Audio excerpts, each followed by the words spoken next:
All right. Hello, chat. How's it going? Hopefully well.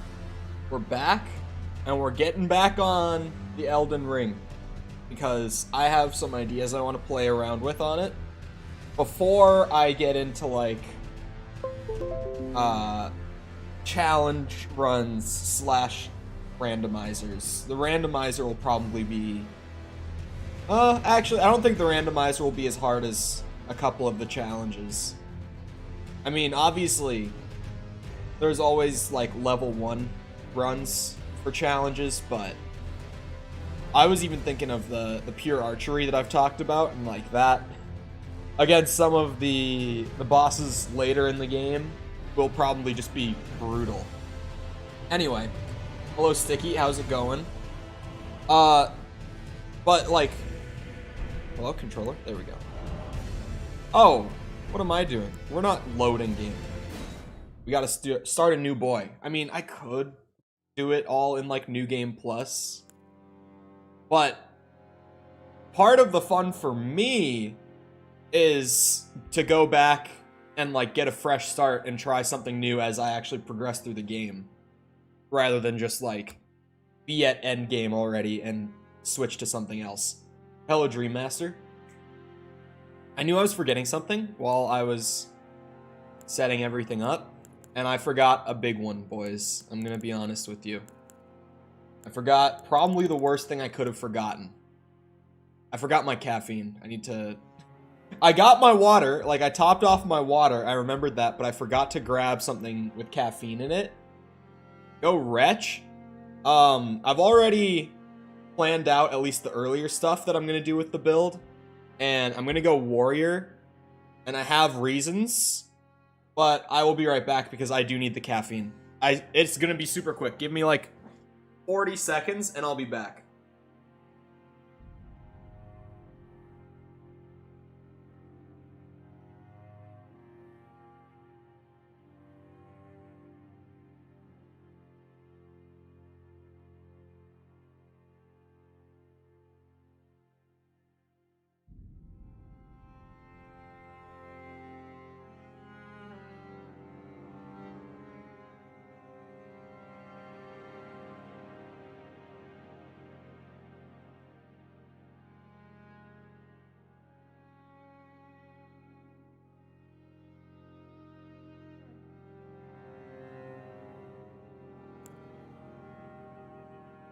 Okay, oh, Jesus. My chair. Hello? Come on. Okay. There we go. Not ending the stream. Oh, not starting it either. But hello, Mikkel. I got my caffeine. I got the Rock energy drink, which we know I love. But yeah. Warrior's the plan here, because I want the swords to start with. I want to do double swords. This boy starts with them. He gets a lot of dex off the bat. The dex is kind of just an added bonus. I'm mostly picking him for the sword. What weapon are you aiming to get? I think I'm gonna pretty much do dual. Jesus Christ. Sorry. The can has decided to have a small explosion right onto my fingers as I opened it. But hello, Mike, as well. Step 1, kill Var. I'm not gonna kill Var on this one, I swear. I won't. But yeah, starting a new game. Yeah, I know I'm gonna need faith. I'm aware. And I've got my plans, at least for the very beginning. I did not think about a name, I'll be honest. But for swords, kind of just any curved swords, honestly. Like anything that looks kind of like this, scimitar-esque. Probably just go with that, and like if there's no unique blood-based ones, then just throw like the blood.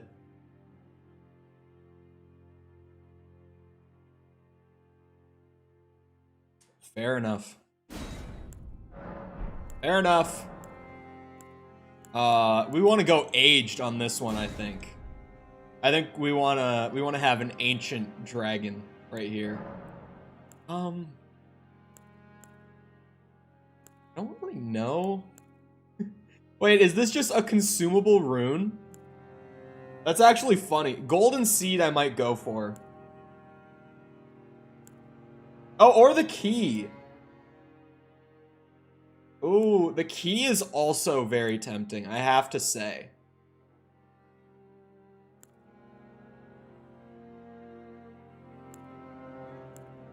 What do we think, boys? What do we think? Peak Foolery owns you. Do key. I think the key is going to be really helpful.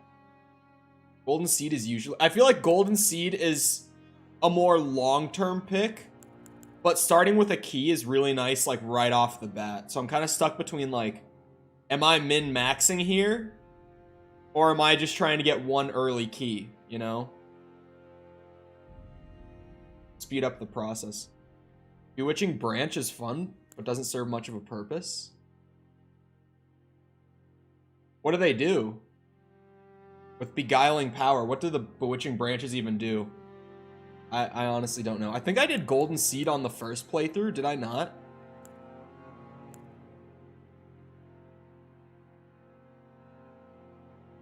Yeah, it's like, either way, I don't need either. But the seed is really nice. I think I might just go with the seed. Like, the key would be nice, but I don't feel like I need... Oh. Oh my boy. Detailed appearance. Is there a random button in this game? Damn it, there's not. When I played a bit of Dark Souls 2 recently and made a new character, they had a random button to just like randomize all of your physical features, and that was the most cursed shit I've ever seen.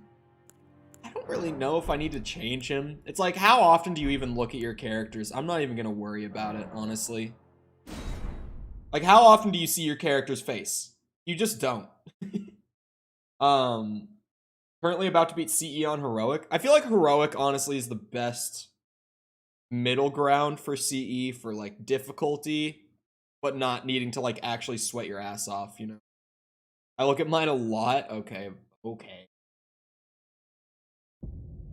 Oh, it turns enemies into allies? That's really interesting. But yeah, if it's only like 5 of them, I'm gonna watch the intro and stuff again, I think. It's really quiet for me. I don't know if it is on stream too, but in my headphones, it's really quiet, honestly.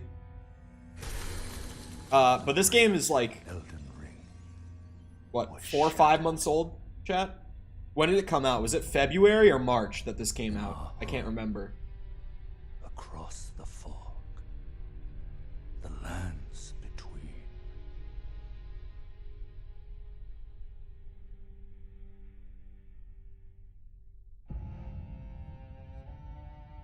Now, Queen Marika the Eternal is nowhere to be found.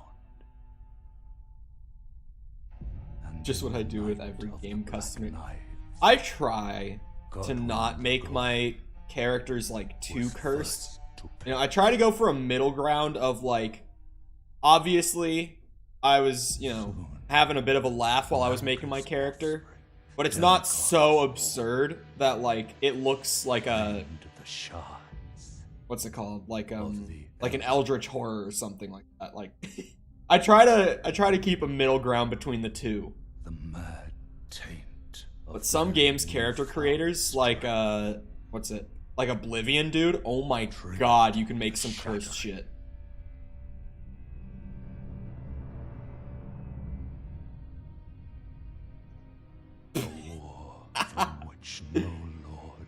Like, I love that that games are still willing to have character customization where you can do stuff like that, you know? War leading to like, yeah, having the green skin, like neon green skin in a Soulsborne game, it's like, that's so just not something that would happen, of course. Rise now. But like, just let them do it. Why not? You're dead.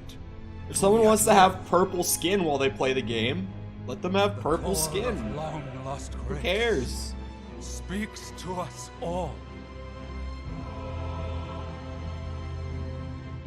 God, can we stop with the pure white screens? They are very bright.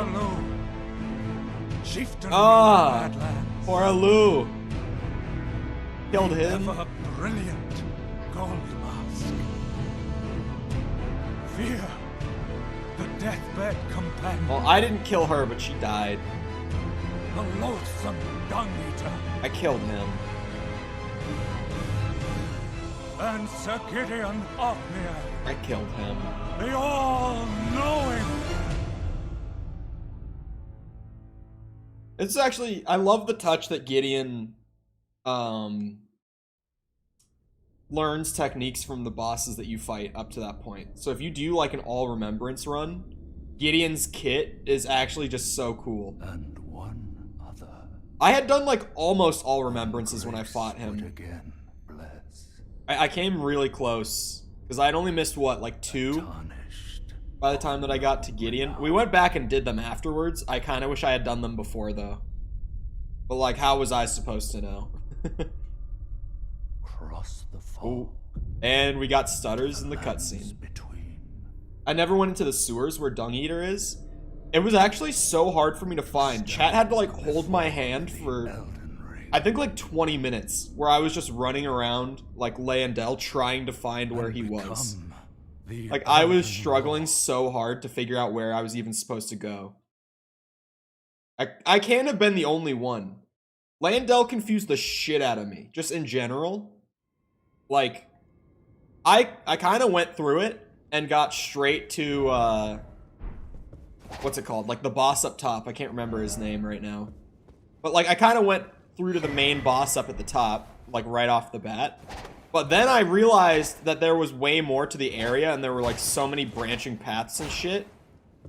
And I was just like, oh my god. Like, what the fuck? It honestly feels like just a full-scale city. And I was just, like, lost in the middle of it, trying to find if there was, like, anything I had missed. So, yeah. I picked the bandit because... Or, not bandit, sorry. Warrior. Because... We take the shield off. Shields are for bitches. Because he starts with these scimitars. I think curved swords is kind of what I'm going for, because, again... If you haven't heard me talk about this on the last couple of streams, as far as, like, the new builds I'm going to be playing around with and stuff on streams from now on, I'm not trying to make them absurdly overpowered. Like, I'm really not trying to do that, because breaking the game with Rivers of Blood and Moonveil is like, I did that on my first run. I've been there, done that, I've broken the game. Now I just want to make builds that look cool. Like, I'm way more going for style points than for, like, breaking the game. Obviously, a bit of a middle ground, like, style points and making it, like, a viable build, of course, but mostly the style points is what I'm worried about with these. If we get some DLC that expands on the Eternal City, I'm not sure if we're going to get Elden Ring DLC. I've heard some things, some interesting things. Very interesting things.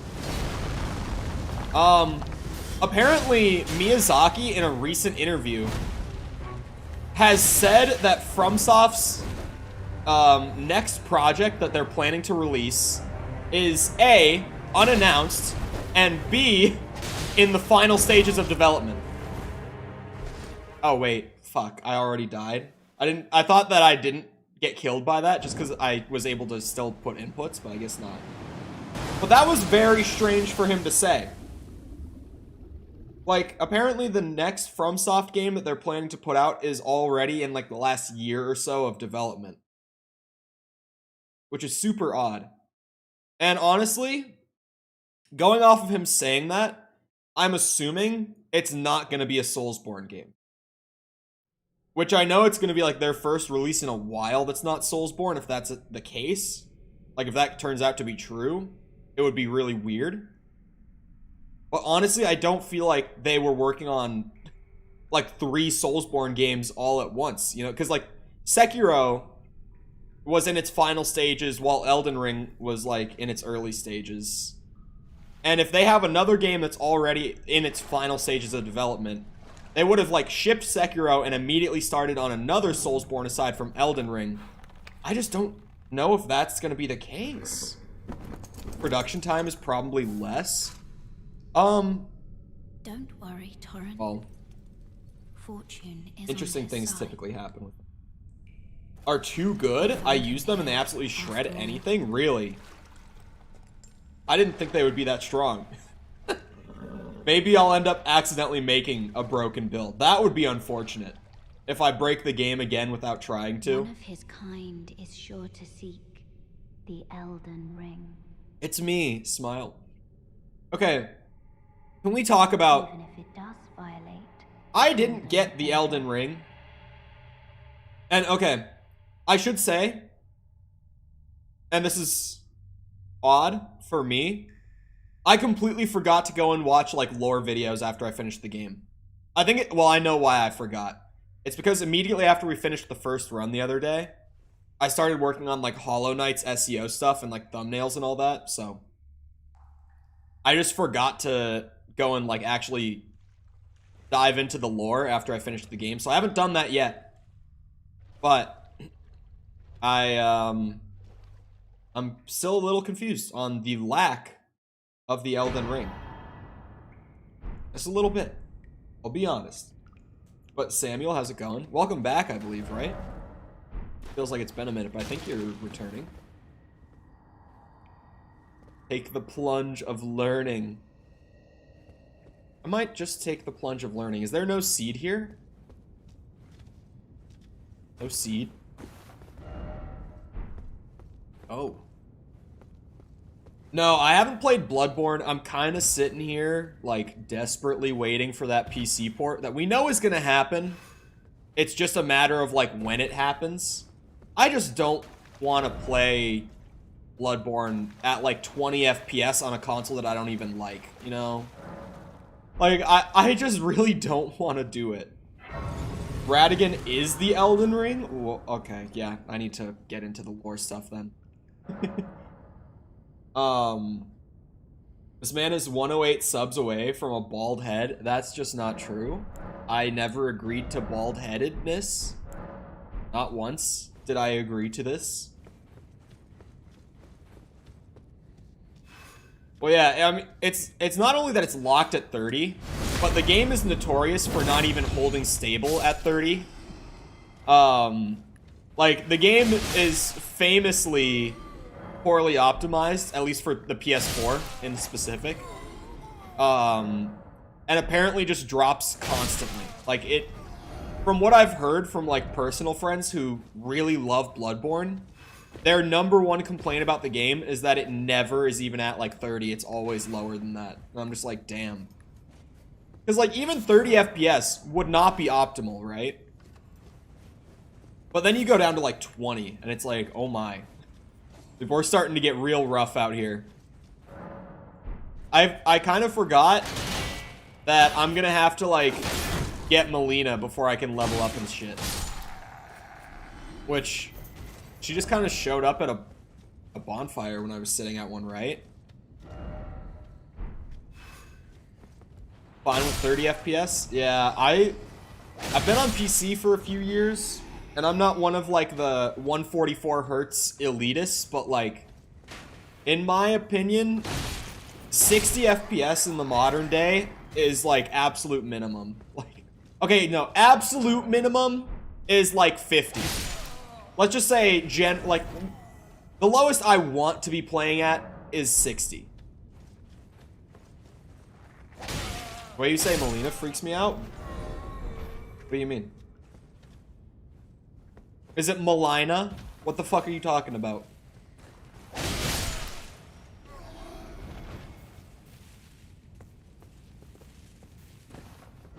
What do you mean, sorry? You don't have to be here. What do you mean, sorry? Chop, chop, chop, chop, chop, chop, chop. These are fun. I've gotten so used to the katana movesets that just playing with something different is refreshing, you know? How am I supposed to pronounce it? The hardest boss in the game, boys. The Soldier of Godric.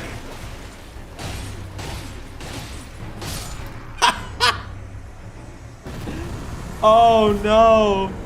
It's flashbacks to the Rivers of Blood build, boys, right there. I just got flashbacks. He's trying to say Melina and Melania at the same time.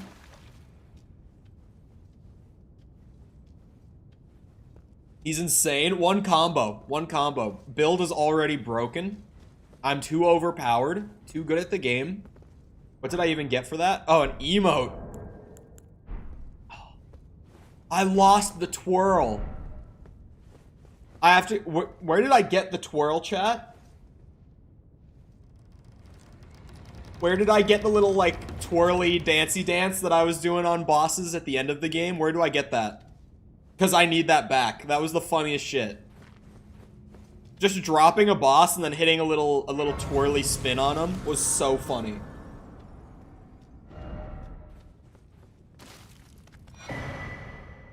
I missed that fight. How many times did I die on final boss? It would have been a lot. But I don't know. It definitely wasn't, like, close to Melania or anything. If you were there for, what's his name? Godfrey, like Hora Lu. I would say it's about on par with how many times I died to him. It was about the same amount of deaths as to that. Oh, that's right. I chose the seed over the key. I was trying to, like, find the key in my inventory. I was like, where is it? I forgot that I ultimately picked the seed. Twirl was when you summon jellyfish to hang out with the other... Okay, okay. So I've gotta find that jellyfish and summon one again. I rage quit and never tried again. You gotta do it. Look, dude. At some point, Epsilon, I'm gonna be doing Melania with a pure archery character. As in, like, I'm not allowed to use anything other than a bow kind of character. And if I get to Melania on that character before you get to her at all, well, I'm just gonna leave it there. You know. I thought this video was about the Blood Dragon. The Blood Dragon is what I'm calling this build affectionately. It's gonna be a mix of, like, bleed damage. So, like, arcane build with dragon sorceries and stuff, whatever they're called. Oh yes. I'm assuming he means second phase. Yeah, that's what I thought. To the lands between for the Elden Ring. Mm-hmm. Of course you have. No shame in it. I wish I could teabag during this. Unfortunately for you, however, you are maidenless. Without guidance. Without the strength Oh yeah, I can use the seed. and without an Man, invitation. I'm back to the point in the game where one golden seed gets me a flask. Feels good. It seems to die in obscurity. Feels really good to only need to use one seed to get a flask. What was I at the end of the game? It was taking like 5. Oh wait, no, I wanted to add charge. My bad. It was brutal needing to, like, collect 5 golden tears. I would just randomly be like, is that the 5th one? I wouldn't even know when I got it. I would be like, I might have 5 now. I'll probably finish it if GTA Online DLC gets cut for PS4. I mean, Take care to listen. I don't know if they would do that. But, like, at the same time, at some point, it's inevitably got to happen, right? You would think. You may also behold its golden rays, pointing in a particular direction. Are you gonna play Cuphead DLC? I have been strongly considering. I haven't even played, like, base game Cuphead. And since we've gotten such, like, a positive response with Hollow Knight so far, I've been considering maybe doing the Cuphead thing. Because, like, clearly, like, indie 2D platformers are something that people are kind of vibing with right now. And, like, also, Cuphead just got new content. So, like, it's a good time to check it out, right? Will reveal the path forward, Most certainly. To Castle Stormvale, over on the cliff. The way that they framed this was really well done. Demigod, Godric the Grafted. It's hard, don't do Cuphead? Oh, man. I'm so bad at platformers too. If you haven't seen me play Hollow Knight over the last couple days, woo! I am genuinely, like, 2D platformers are so hard for me for no reason. Like, I actually just hardcore struggle with them, and I don't know why. Like, I have no idea why they are so difficult for me to get a grasp on. I don't know where to... Oh, that's where I get the map. Okay. I was like, I don't know where I'm supposed to go, but I'm assuming it's up the road. What do we think, boys? Tree Sentinel attempt? What do we think? Do we go around? Or do we do a Chad run right here? No, I haven't seen the Cuphead show. A, because I don't have Netflix, and B, I would have wanted to play the game first anyway. Here we go. You know, I'm a bit of a gamer. I'm hardened by the Elden Ring endgame, and I just let him hit me the first time. Oh, what? Oh, whoa. I also don't know how my swords work yet, so I've gotta... Oh, shit. Yeah, I don't have a feel for these swords yet. Oh, shit. Oh, leave me alone. My flask recharged so little. I'm used to plus 12. Oh, my God. Ah! I'm not a gamer. I'm not a gamer.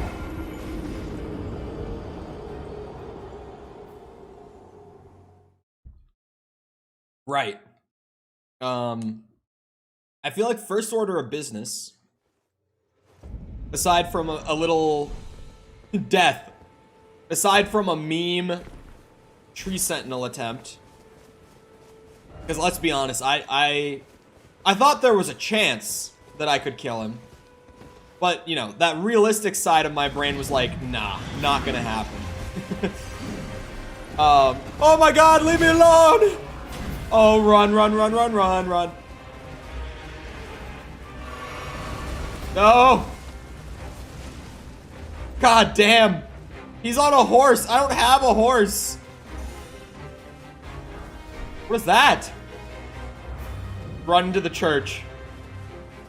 I can use the building as cover. Oh wait, music stopped. Okay. Guy looks harder, significantly harder. Yeah. Okay, I don't remember which Grace it was that she like showed up at. I just remember that that's like when I first met her was when I rested. So I'm just...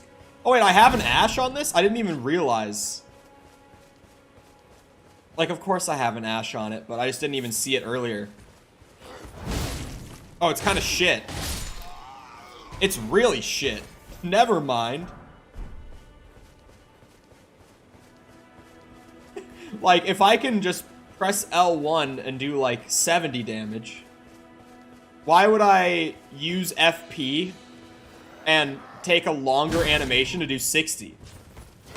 Oh, sorry, not 70, 88 damage on L1. Like, why? Why would I use the spinning slash?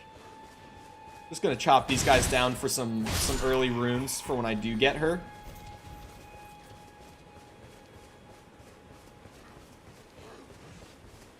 Oh, you can hold it down? Well, I can't. There's probably like an evolved version that you might be thinking of then. Or maybe it has to be upgraded, I don't know. Beat the game with a steering wheel? I don't have a steering wheel. However, I have multiple IRL friends who do have steering wheels, like race wheels for playing racing games and stuff. So, let's say after I do pure archery, after I do a randomizer run, like after we get the more simple challenges out of the way by comparison. Oh, by tapping it. Yeah, okay, hold on, let me try that. Then maybe I'll ask to borrow someone's race wheel for doing a challenge run of it. Oh, and it staggers. Oh, ow. Holy shit, don't do that. This was a bad idea. I think I should run from this as well. But I don't know if I have the strength to fight the entire camp on top of that guy.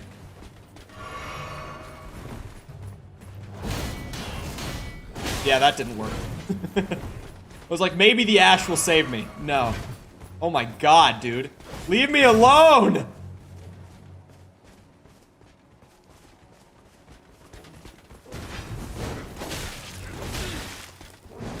Whoa.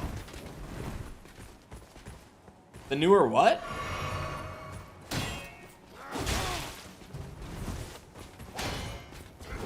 Damn you. Yeah, this is a runaway moment for sure. Oh, God of War. I've talked so much about God of War at this point. I am a fan of the PS2, PS3 God of War games. I think that the PS4 one looks fine, but it looks not as good as the old ones. Yeah, I know where the grace is up there, but I'm assuming that they carried over the way that it works, like in the older, like in Souls 1 and stuff, where if there's an enemy with you, like when you try to go and rest at it, you just won't be able to rest at it, right? I'm assuming that's also in this game. Like, if you literally are at a grace site with an enemy right behind you, you can't rest. There's no way they got rid of that. There we go.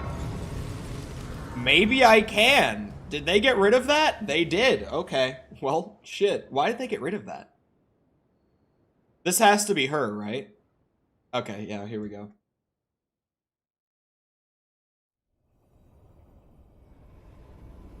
It's not as strict.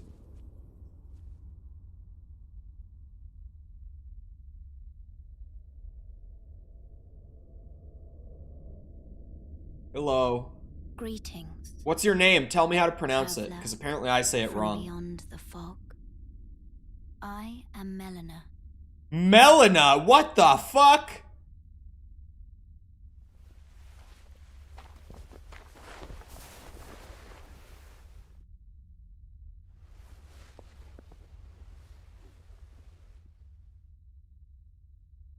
There's not...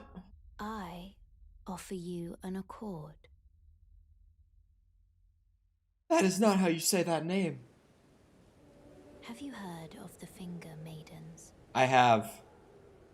They serve the Two Fingers, offering guidance. You're so far off, I didn't know how to explain. To the tarnished. Someone here has to know famous Twitch streamer NMP LOL, right? Are maidenless. Someone in chat has to know him. I can play the role. His girlfriend's name is spelled the exact same way, but it's Melina. Because in your search yeah. for the Elden Ring. And she's on his stream like every day. Because they live together and she's become like a full part of the brand at this point. To the foot of the Erd tree. Then it's settled. But yeah, like the only real life example I have of that name, it's pronounced Melina. Melina? Ah, another matter. I bequeath to you this ring. Cracked my back. Use oh, Melina it is, I guess. Distances. She got a fucked up accent. A spectral steed named Torrent. Torrent has chosen. Probably because I don't use Twitch much at all. Yeah, I don't use it anymore. But when I was on Twitch, I kept up with it really, really well. Shall I turn your runes to strength? Please, I would like my runes as strength. I'm gonna need a bit more vigor off the bat here. Maybe we should go to like 20 vigor early on. I feel like that's probably enough for like early on, right? Like 20 should be enough. I got the map. So there are some items I want to get. I would like to start with coming over here and opening up this map as well. But I think that this camp, I could probably get like another level or two just put into vigor right here, honestly. So I might just do that. We're starting off the rune farming early, boys. Because my levels only cost what? Like, yeah, it said 800? Like, yeah, if I only need 800 runes, then I might as well just, like, you know, clear this camp out once real quick. Pump my vigor one more time before I head out to open up more of the map up. But there are some things that we want to get. Wait, there's a grace site right down there too? Oh my god. I forget that, like, early on in this game, it seems like there's just grace literally at every corner. Like, it definitely... that sort of effect was lessened as I got further into the game. But I really felt like... I said it a lot when I first started the original run. Like, there's just grace everywhere in early game Elden Ring. Like, literally every fucking corner has it. No, I'm on PC. Playing on a PS5 controller, but the PC version of Elden Ring only has Xbox button prompts because they didn't bother to bring the PlayStation ones over with it. So it just displays all the prompts in Xbox buttons, which is actually really normal for games that get put to PC. Man, he is right there and I can rest at it. That's actually nuts. Because that saved my ass. I need this this health bar injection, I think. They never bother with PlayStation buttons. It's so nice when they do, though, because honestly, like, even though I played way more Xbox growing up, I feel like the PlayStation button prompts just look cleaner on screen than the Xbox ones do. I feel like it's mostly just because, well, on PS3, they were always, like, colored, but having the buttons not be... Like, I recognize the value of having, like, color-coded buttons to make it easier for, like, newer or more casual gamers to, like, remember them. I definitely recognize the value in something like that, but I feel like as far as just how clean they look when displayed on screen, the PlayStation prompts for me have always just looked a little cleaner. Except for, like, the God of War games on PS2. In those specific cases, for some reason, the button prompts on screen just looked awful anytime they showed up. And if you played, like, the original God of War on PS2, you know exactly what I mean. They just look terrible. It's because they also, like... They kind of made, like, a custom font display, almost. I don't really know how to word it better than that, but, like... They made their own version of the buttons that, like, looked more fitting for, like, the God of War universe to display on screen. And, like, that combined with just the low resolution of the PS2 just really didn't look all that great. It was really weird. But yeah, while my levels cost 800 and I'm right next to a grace, just pumping this health bar up is going to be really helpful. I think we just go to 20 for, like, the early stuff. And then, you know, we start pumping so that I can use, like, incants and get more out of my blood loss and stuff like that. Like, you know, scale our faith in our arcane more. I mean, I might put a little into mind, I guess. But I don't even have an Ash yet, so I don't feel like I need to do that super, super early. One thing I did not put in my notepad for when I was, like, roughly planning out what I want to do with this was any sort of, like, actual concrete stat spread that I'm going for. Because I was like, well, I'll start playing and I'll kind of feel out what I need as I go. Like, obviously I know I'm going to need, you know, health to live. I'm going to need arcane and faith for, like, blood loss and being able to actually use the dragon stuff. But we'll just feel it out as we go. What is my stat spread like right now? Oh, my mind is actually higher than I thought it would be on a class like this. But I guess I just had it in my head that, like, endurance to jump places. Wait, does endurance raise your jump height? If it does, then no one ever told me this. Is that true? I kind of thought that endurance was like, it minorly raises your stamina bar, and it's mostly like for equip load. That's kind of how I've thought of endurance. Man, really out here rune farming? I mean, I'm right here. My levels cost 800, and these guys drop like 70 each for guys that I can just drop that fast this early. I'm just trying to pump my health bar up a bit because I am super squishy. Does nothing for jump height? Okay, I was like, there's no way. But I also thought that it could have been one of those like hidden stat increases. Like, there's the stat in Dark Souls 2. My friend Sam, who recently completed Dark Souls 2 and hated every bit of it, but still played like 40 hours of it. Don't ask. I don't understand it either. He was explaining to me that the adaptability stat in that game, which, as it's displayed to you in the menus, says that it, like, increases, essentially, your resistance to, like, poison buildup, blood loss buildup, just, like, all the status effects, pretty much, right? Makes you more resistant to all of them. It has a hidden effect in Dark Souls 2, where the higher your adaptability scaling is, the longer your iframes are when you dodge. And the game starts you with, like, super, super strict iframes. Like, compared to Elden Ring, I would say you maybe have half the window of iframes that Elden Ring does, or maybe even a little less on, like, a default, like, freshly started character.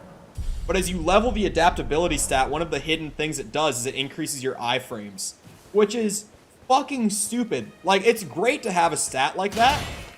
I actually kind of like having it be like, yeah, if you're insanely good at, like, timing your dodges, and you can manage with the iframes we give you, no need to scale your adaptability. Go for it. But if you need if you need more of them, then scale this stat. I think it's great to have a stat like that. It's the fact that they don't express to you that the stat does that makes it a problem. Like, in an RPG like this, you need to be telling the player what they get out of each thing. And you can't just, like, randomly leave some of those parts out.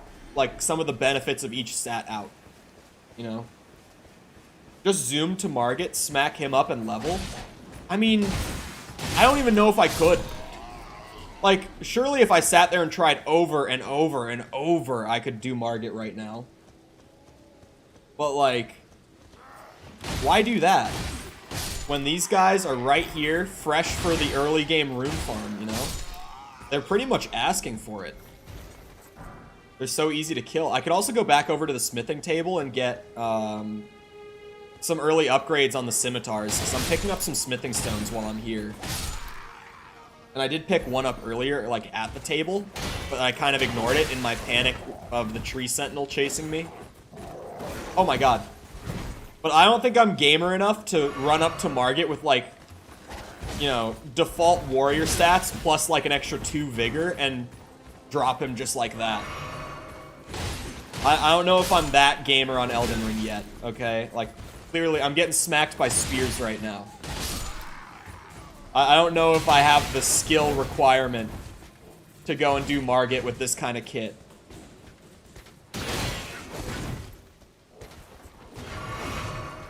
Do not call me baby gamer. God damn your shield. Oh, the wolf. I think that's enough. I think that's a level. Yeah, it is. Alright. Like, this is just such an easy rune farm for, like, a new character. I wouldn't be surprised if I did this on my first playthrough as well. I would not be shocked if I, like, went back in the VODs for it and found myself rune farming here. Because, like, how could you not do it? Whoa! It just jumped to over 1,000 for a new level, though. So, like, I think I would have to clear the whole camp now to get one level. So I might just, like, run a quick clear of it right now just to get some runes built up and then go down the hill to the grace that I saw glowing down there.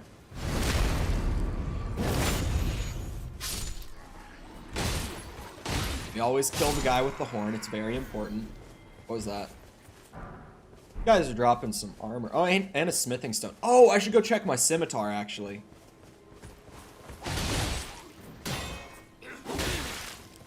Hello, Sepper. I hate you tower shield bitches. Circles around you menacingly. Okay. Oh, also? Are you gonna use spirits? I don't know if I'll do it much. I might do it on occasion, just because I never really did it first playthrough. But I don't really know if I'll do it much, honestly. I feel like they would be helpful to like the point. I said it as far as like my reasoning the first time for not using them.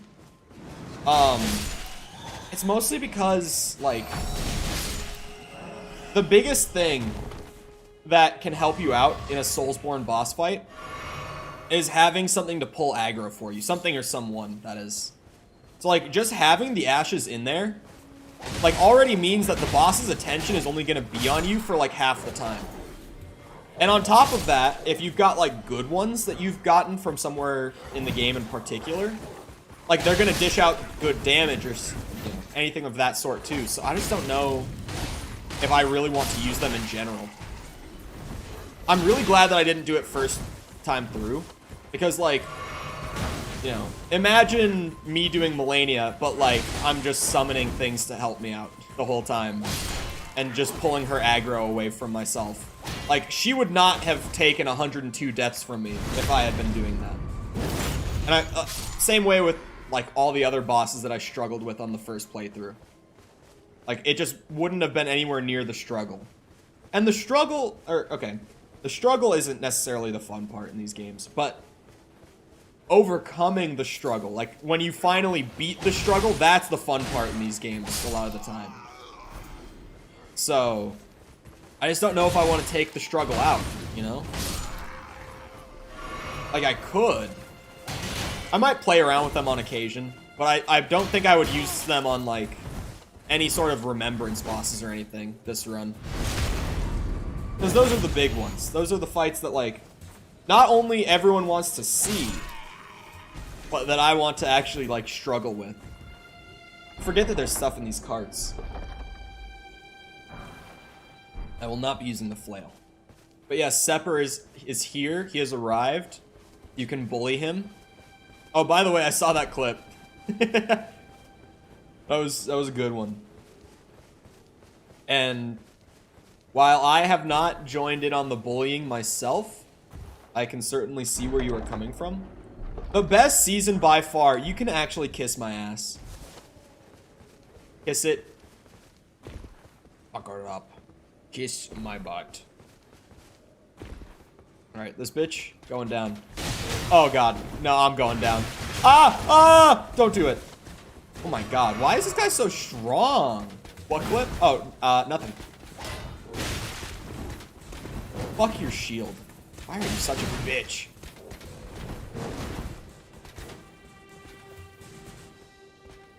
I think I can get him.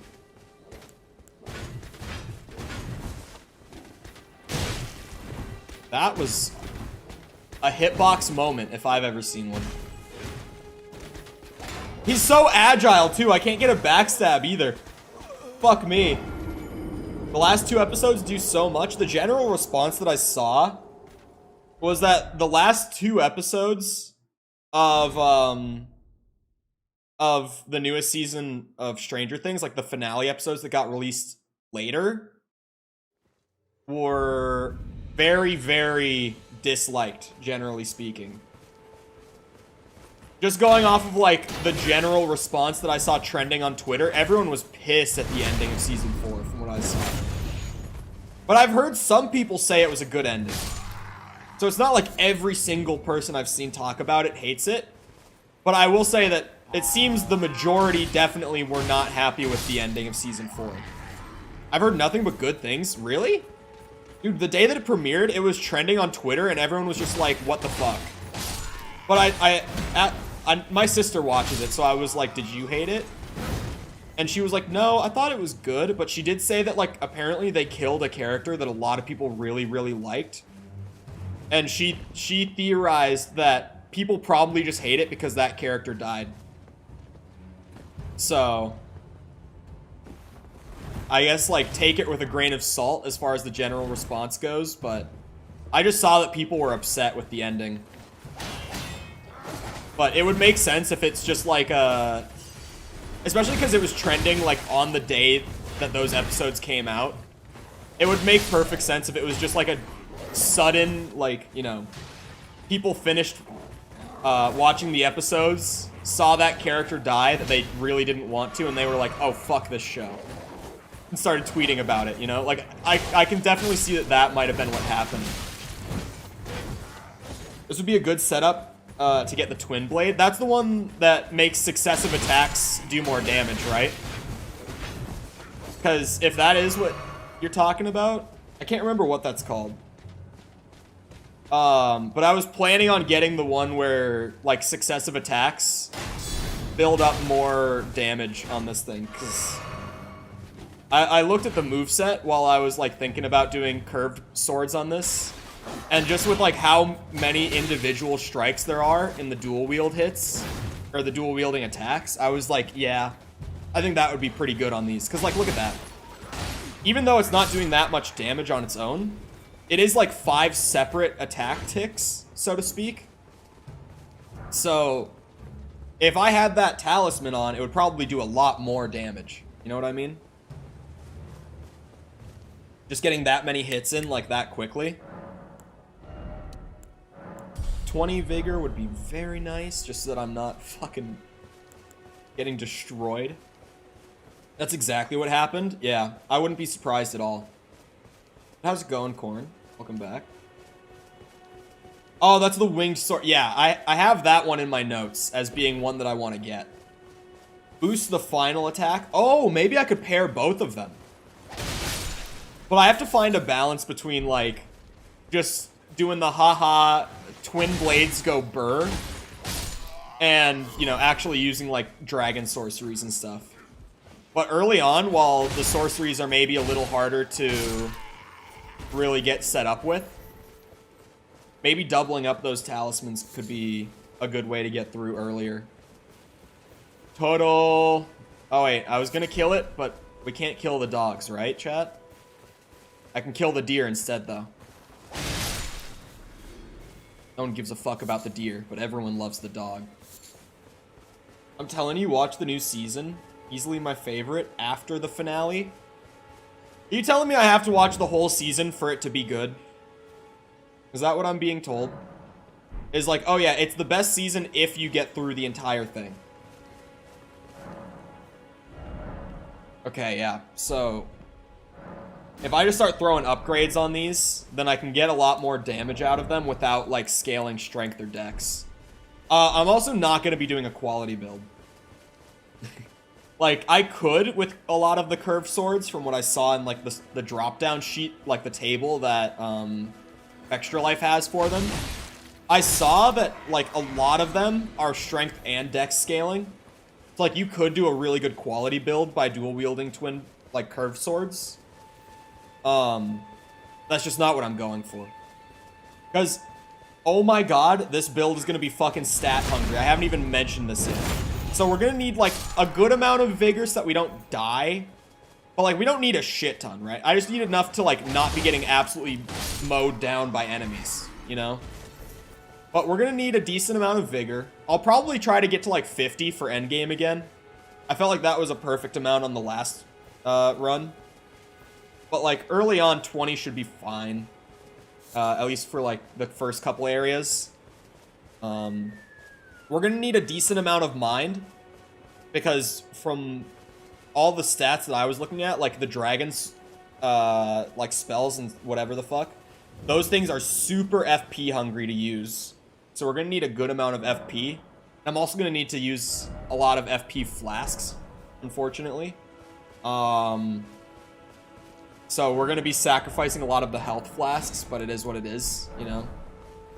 I am going to be using armor. Sorry I ignored that question accidentally earlier. I did read it, and I was going to come back to it, but I guess now I'm doing that. I do plan on using, like, actual armor, because I didn't do that on my first run. So, going to need some endurance for my equip load. I'm gonna need Faith to be able to use the dragon incants and shit. I'm gonna need Arcane to scale the blood loss proccing. Like, this is going to be such a stat-hungry build.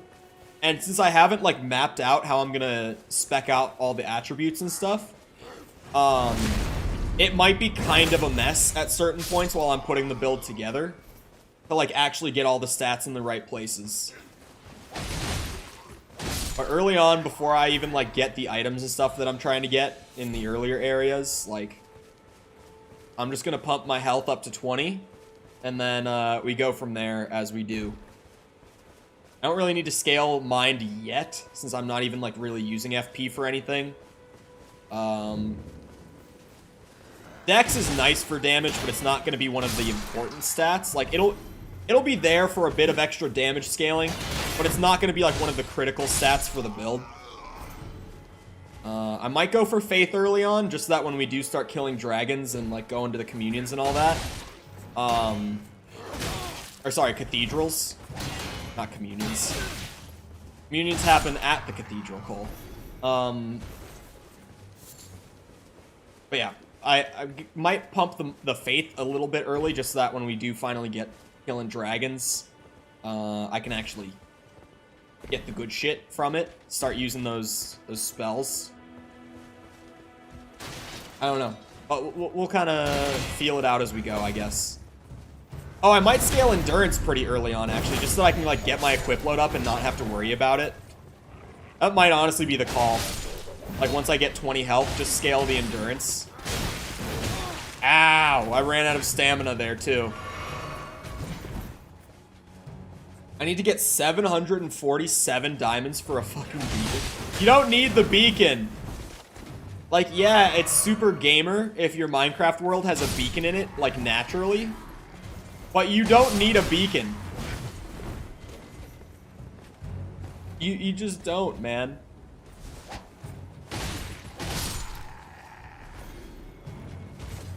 Don't do this to yourself. There's no reason. Oh my god. I can't even get behind him for the backstab. He's actually nuts.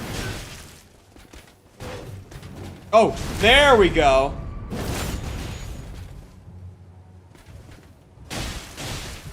Tied the whole series together? This is some pretty high praise for a show that I haven't trusted for years now. You have to understand my skepticism here on the Stranger Things praise. Like, the last good episode of Stranger Things came out in, like, 2016, my opinion. I know that I hate the show more than most people do, but, like, I really think that it was just such a sharp decline after season 1. Like, it wasn't even, like, you know, slightly worse. It was genuinely like we jumped off a fucking cliff after season 1. A little retconning, but it was done well. Okay. I'm always nervous with any retcons, but, like, Stranger Things, I probably won't care. If it's retcons from season 1, then maybe it'll bother me a bit. But, like, if we're talking retcons from, like, season 2 or 3, I'm not gonna give a single shit, honestly. I heard that, what's his name? Noah Schnapp's performance absolutely carried the whole season, though. I heard that he was, like, by far the best actor in the show this season. Is that true? How about this? Drinker did a really positive video on it. Sam, I don't... Clearly, I don't hold many similar opinions to this man.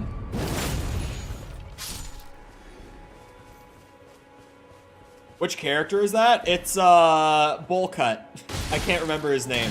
Is it Will? Is that his name? Yeah, Will. Okay. I've always just thought of him as Bullcut. Because he has the single worst bowl cut on Netflix. It is fucking incredible. Like, his season 1 bowl cut was unreal. I thought his character was the worst this season. Really, I've just seen so much praise for his acting this season specifically. Like, I've seen that his performance was really, really good. But, like, you know, internet opinion. Critical drinker? Yeah, Sam fucking loves that man. Suckles at the teat at any given opportunity. Genuinely.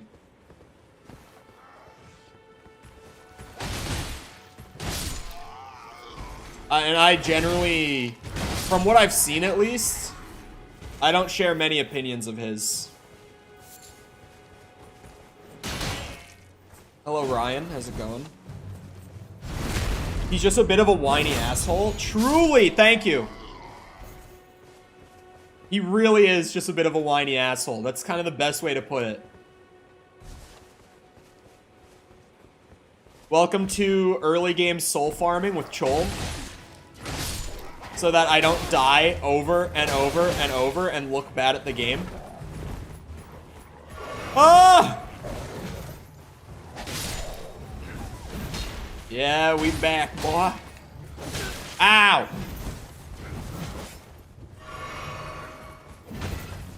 He's whiny when it comes to franchise movies. That's like all I ever see him cover. Anytime I see something of his.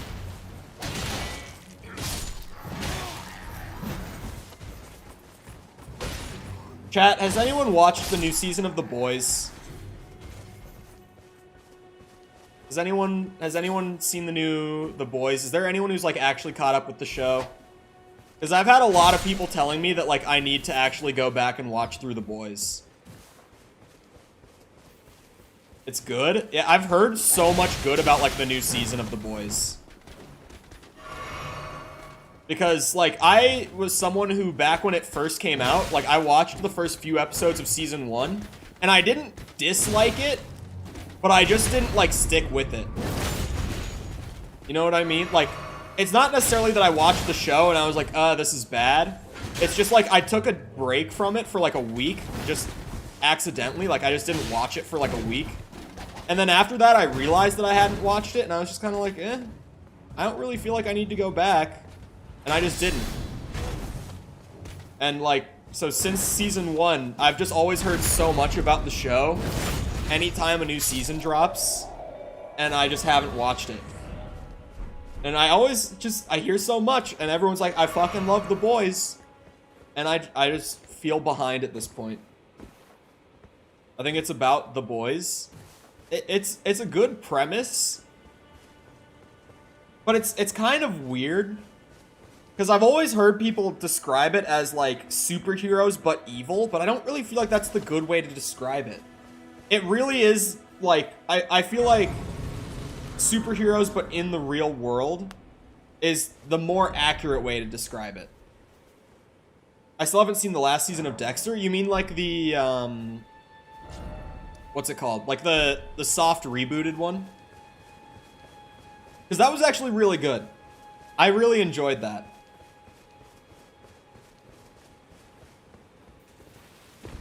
Yeah, Dexter was crap, bro. No. If you mean no. What? It sucked. Are you talking about the new one or like just the show in general?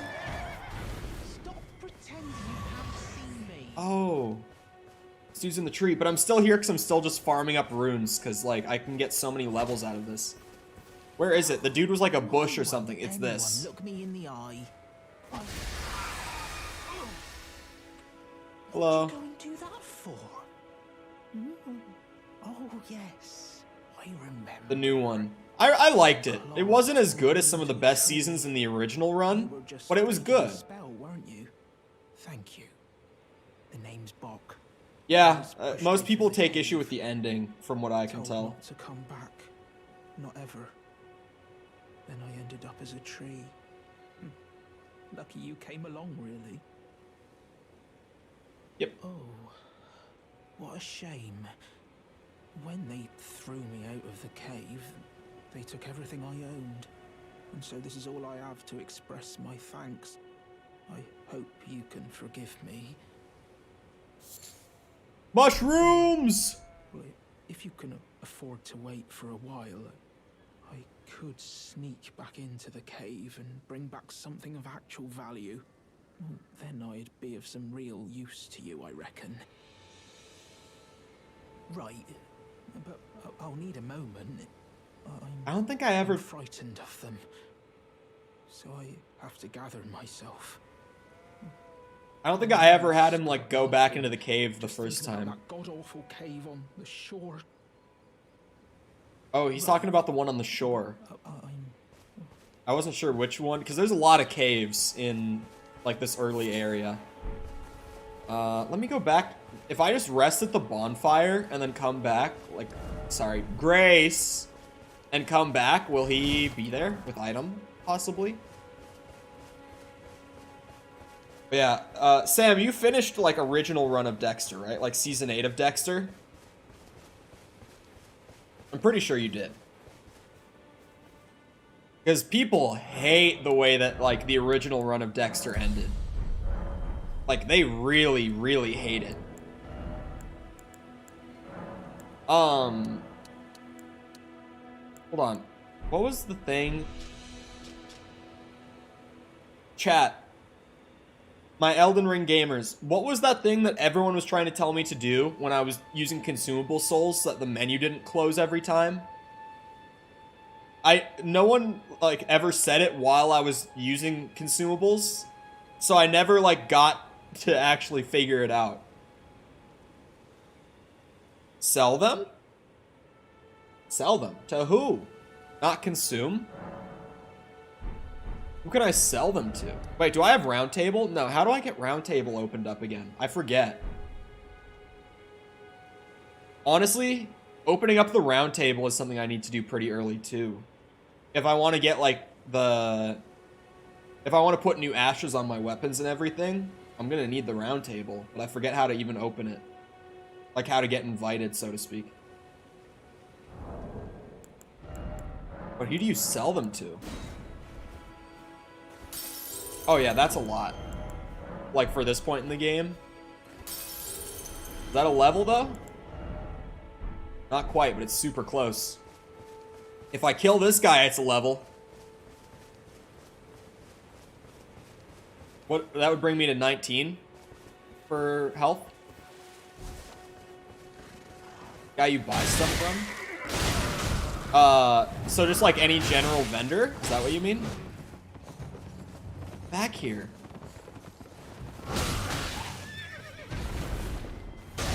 Bitch. Dismounter. Okay. So if you just sell them, does it give you the same amount as consuming them?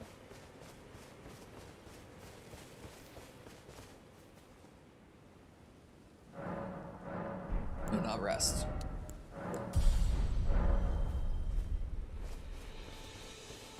I didn't think I would be farming this heavily on this stream, but I also, like, overestimated how much health I would have, or like how tanky I would be this early. Like, I definitely thought that I would have a lot more tankiness than I do at this point in the game. I didn't think I would be getting killed so easily by the enemies in this area. Oh wait, that's the wrong flask. Fuck. Okay, stutters are not helpful.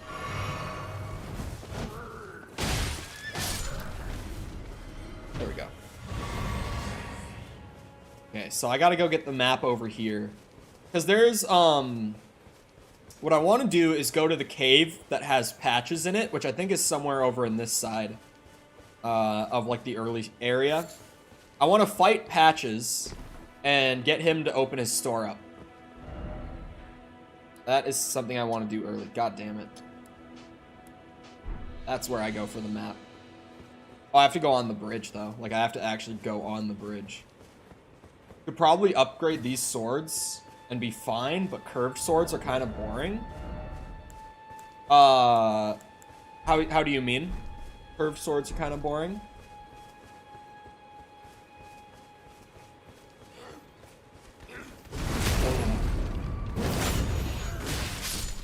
Because I was kind of just planning on, like, doing dual wield curved blades and putting like the blood upgrade on them, like just the general upgrade to increase their blood loss like crazy. And then what's it called?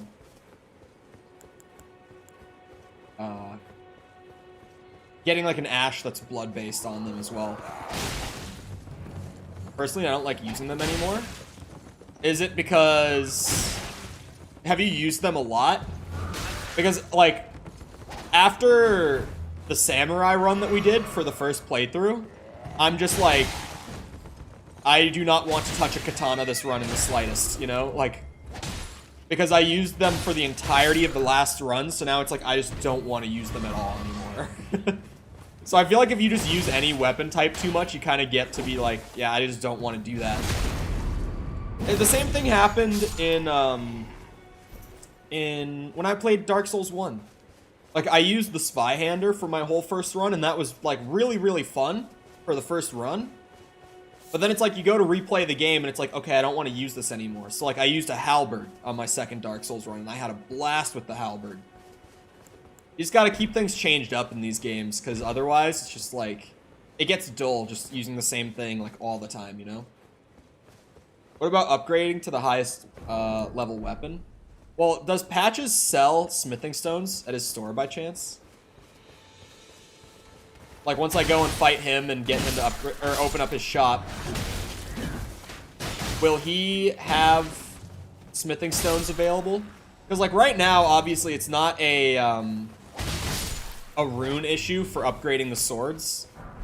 It's more just, like, smithing stones, because I need so many of the basic ones. I'm actually going to need so many smithing stones this playthrough, chat.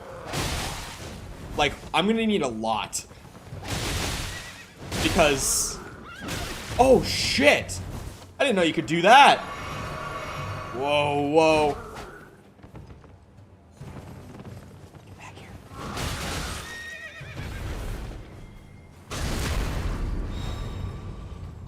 Bandit's curved sword is the best curved sword. Noted. Noted. I want to try a colossal weapon build. So, what is considered like a colossal weapon? Because I'm assuming colossal would have to be like bigger than a greatsword, right? Like colossal would have to be huge. All I know is he has a good quest line. Yeah, and I never followed up on his quest line last time. And I kind of want to do that this playthrough as well. I'm killing these guys. They deserve it. Oh, the greatsword is a colossal weapon. Okay. Yeah, I want to do, at some point, I want to do a run, or like a build with Guts sword. Because that thing just looks so fun. There are so many weapons in this game that look so fun. I don't know if I talked about this on stream, but I definitely talked with friends about this. I feel like Elden Ring, while it wasn't my favorite first run of a Soulsborne game, I actually would say it was my least favorite first playthrough of a Soulsborne game, weirdly. But I also feel like it's going to be the most replayable Soulsborne game and probably the one I end up putting the most time into. Like, I feel like as far as giving me that wow factor on my first playthrough, it didn't deliver the same way that like it did when I played Demon Souls as my first Soulsborne entirely. Or like playing Dark Souls after Demon Souls, but it has so much replay value that I feel like I'm just going to put stupid amounts of time into this game. Oh, this was a bad idea. Oh, no. This is a boss, dude. This is actually a boss. I should not be here. Oh, stagger? No way. The other... Okay. Okay, we go back to the Grace. We get the fuck out. You know, one at a time. I probably had a good shot at pulling it off. The double team. Oh my god, he staggered his friend. Run, run, run. Jesus, thank God I can do that in this game. What the fuck? Woo! I got your... Oh, I did get the horse. I did get Torrent. I could probably just sneak around the sleepy one. I just saw him and I was like, oh, absolute rune pile just laying here. Okay, I can't level. I thought for a second, I'm like, I should be able to buy a level, but I'm just short. Yeah, I just need one more level in Vigor, and then for early game, I feel like I'll be fine, and I can start scaling other stats. Oh, those are not enemy. Oh, fuck, that one's there too? Okay, never mind. We're just gonna run around entirely. Oh, shit. That sounded like a very aggressive growl. Oh my god, why are there so many? Why am I here? Okay. Let me just look at... This is a church. Pretty sure. So if we go there, we could probably get +1 flasks, yeah? Wait, this is a small bear. I could probably fight this. I could probably get some profit off of small bear.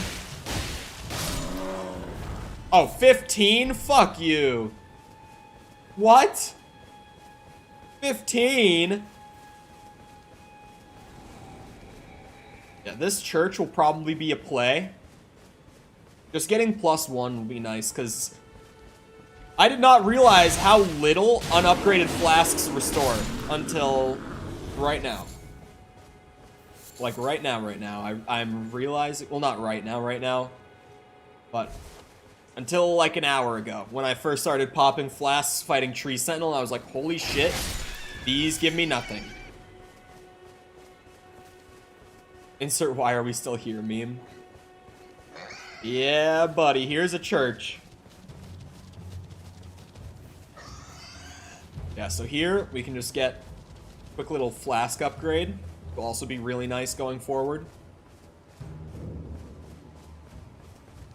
Now I know, like, what to look for on the map as far as churches, which is great. Because while I'm going through the game this time, I'll be upgrading my flasks instead of... Like, what area was I in, chat, when you guys convinced me to actually go and do, like, that whole, like, Sacred Tier run where I went around and leveled my flasks, like, 5 times in one go? Like, what area was I in that I had, like, +2 flasks, and you guys were like, how are you even this far and you have +2 flasks? Because people were just like, what the fuck is he doing? I mean, that's not a super useful mixed physic, but I'll take it. Also just gonna rearrange this from how I had it my first playthrough, so I don't have to skip over Torrent to get to my physic.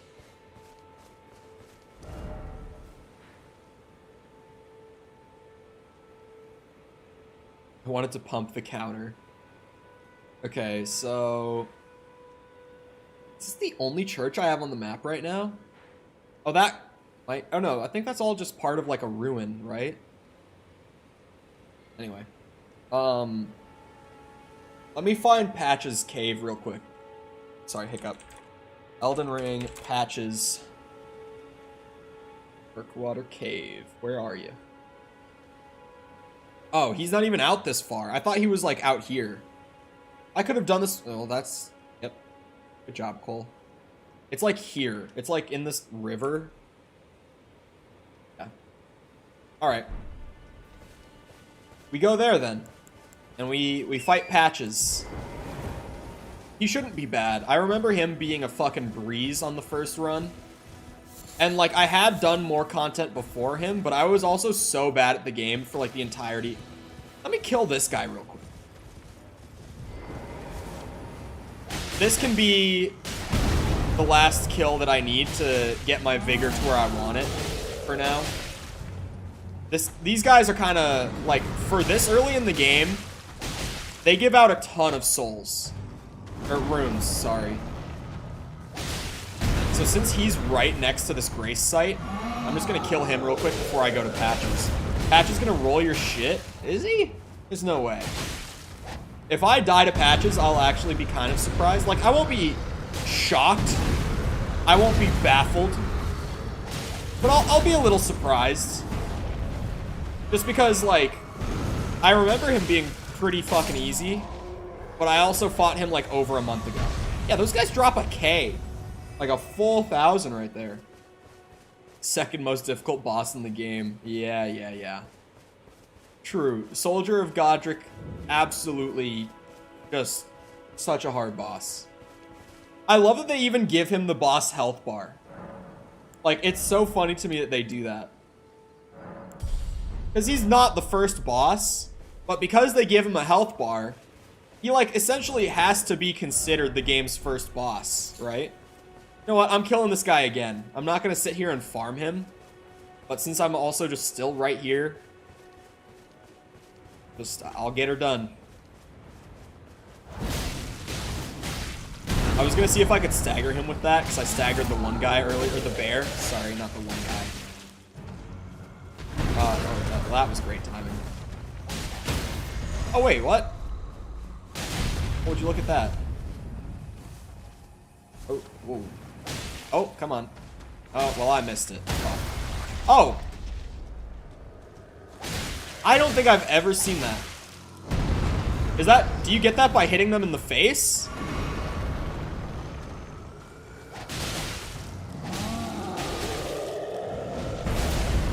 Come on. There we go. I have not seen that. That's because I smacked him in the face, right? Apparently. What the fuck? That was really weird. How did I go through like an 88-hour playthrough and never see that happen?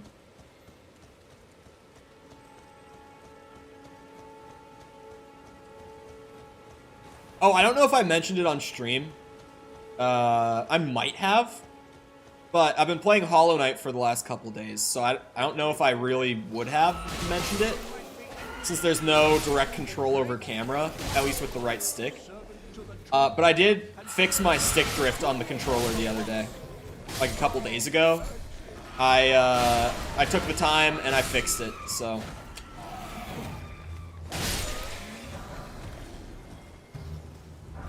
Been playing Hollow Knight. What's that? Hollow Knight is actually really, really good. I'm surprised that I am enjoying it as much as I am, because it's really not my genre. This is Alexander, right? This is Alexander, who's stuck in the ground. Wait, no, who is this? Who this motherfucker? Did I ever find this guy? What? Who is this? Hello? Is anybody there? I don't think I ever saw this guy before. Who might be interested in rescuing the great Kenneth Haight? Ah, you've come to lend me your aid, have you? Well, Apparently. that's very kind, but no, the help is very much appreciated, even from a tarnished. He's racist. Despite appearances, nobility is no prerequisite to serving the true order. You might have heard of me, Kenneth Haight. Next in line is the rightful ruler of Limgrave, young Tarnished. I would have a boon of you. A boon. I want you to take back my fort. It lies to the south, beyond the Mistwood. A knight commander from Stormvale took it. A fool, and plumb mad to boot. Simply obsessed with blood. Huge demi-human fan? He's talking about this fort, right? What are you waiting for? A kiss goodbye? My fort lies to the south, beyond the Mistwood. Take it back for me. Murder him in cold blood? I don't want to. You wish to know the reward?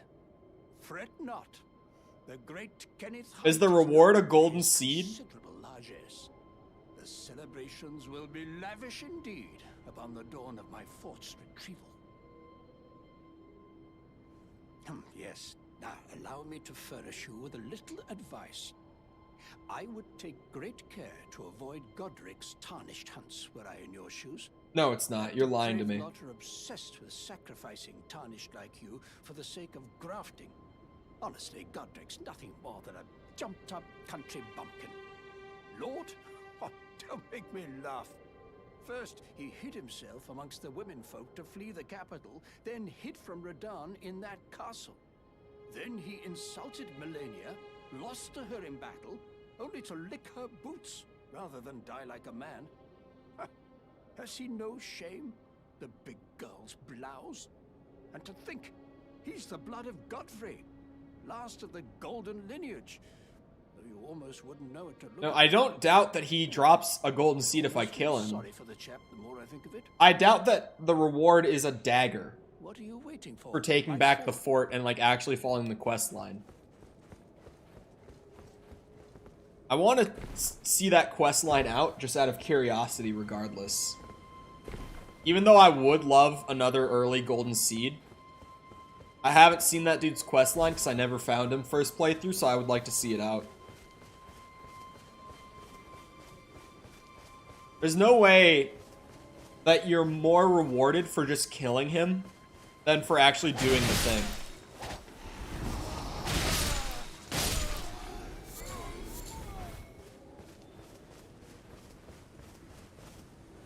Tom, I'm curious with your Elden Ring take.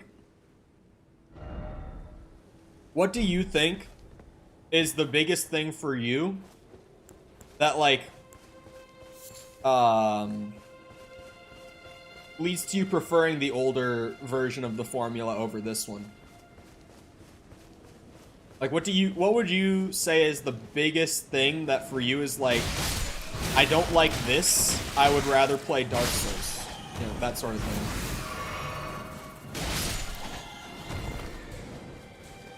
And you can say the open world, but you have to explain why. Because just saying the open world is like, that could be so many reasons.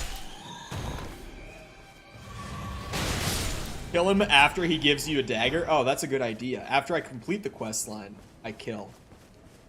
See, now you're really thinking like a gamer, Mickle. Now you're really looking at it the right way.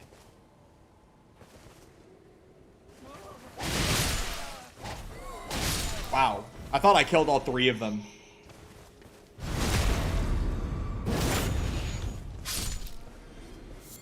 Oh, it's not the open world. Interesting. Speed of gameplay too fast, you mean?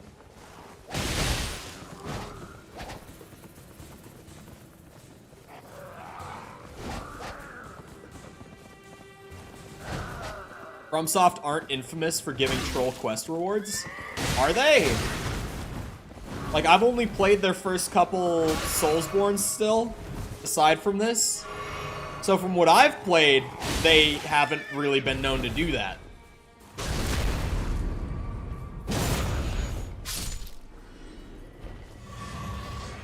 Got a lot of runes right now. I'll fast travel to this one because it's safer. It isn't interesting to me. I feel overwhelmed by the amount of shit to do. Yeah, I can agree. I just like the gamey feel. Like, games feeling like games is not a thing that bothers me. I get why it would bother some people, especially with like the Soulsborne formula, but for me, I don't mind it. I kind of prefer my games to feel like games. You know, I see the value in having your game feel like a curated experience, so to speak, rather than like a game. But this is going to be another run where Cole refuses to touch Torrent and kills all enemies. Yeah, that's the way to play. Looks too clean compared to Dark Souls. DS1 looks like every surface is covered in a layer of dirt. It really does. It really, really does. I might just bring the mind up preemptively, but I don't really feel like I need to. I might bring the endurance up here. Like, when I start using FP more, then I'll bring up mind. But for now, getting the extra equip load, like, early, so that when I do start equipping heavier gear, I'm, like, set to do so.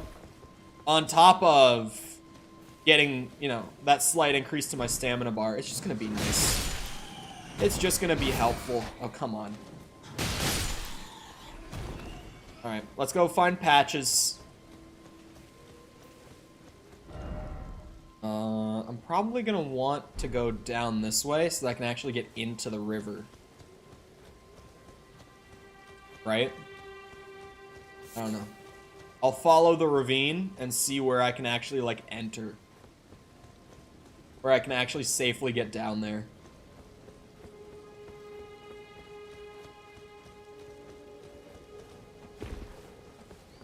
I need to get down there. Watch it be on the other end. I'm gonna be pissed. But I have a feeling it'll be on the southern end rather than on the northern one. Yeah, gamey games is clearly not a problem for me when some of my favorite games are like Doom and Devil May Cry. Like, gamey games are very much my thing. But also I like the more curated, like, immersive experiences as well. Because, like, Dark Souls 1 is still probably my favorite FromSoft game. Do you think I could do Knights Cavalry right now? One way to find out. I think I can do it.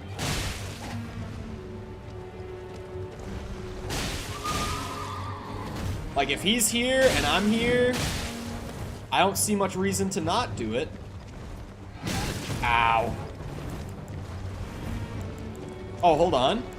The one thing I have in my physic right now is that it restores half of my HP when I drink it. So, there we go. It's an extra heal flask.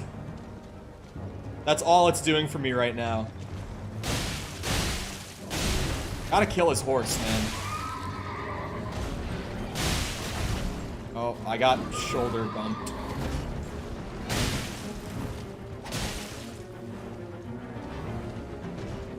Is that I don't come to Souls for gamey games? I kind of like the gamey Soulsborne feel.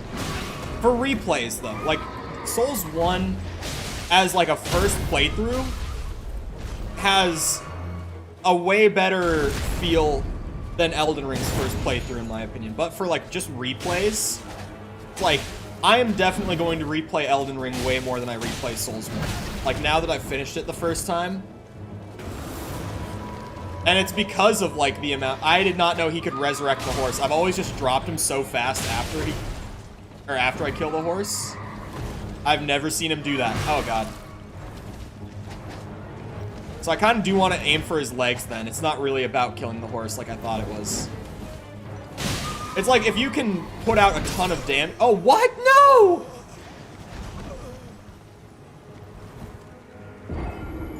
They made Dark Souls a gamey game in 3. It's put a bad taste in my mouth. Oh, really? Yeah, I haven't gotten to Souls 3 yet. I like Bloodborne being like this. Yeah.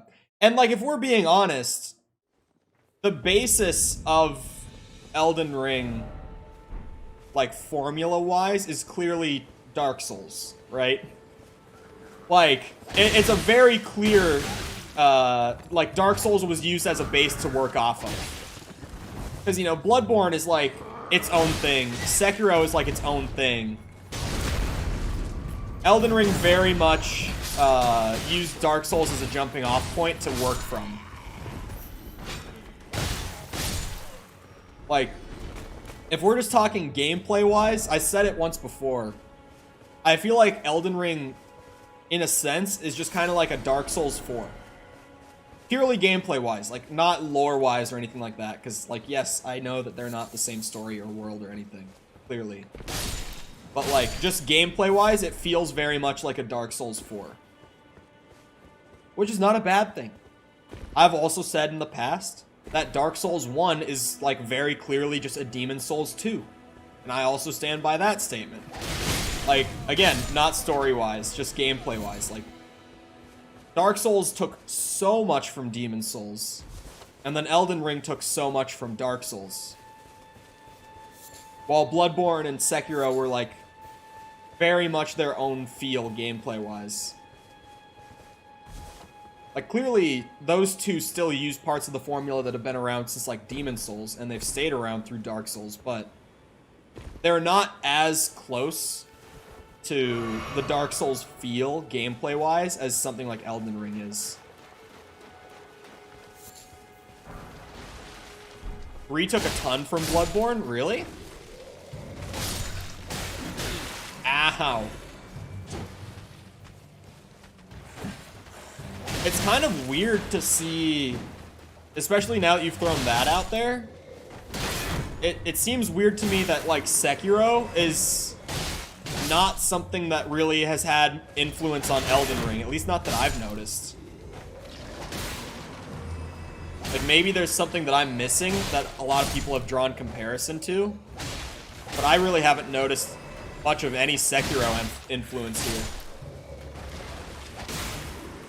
DS3 is much closer to Bloodborne than the DS1? Really?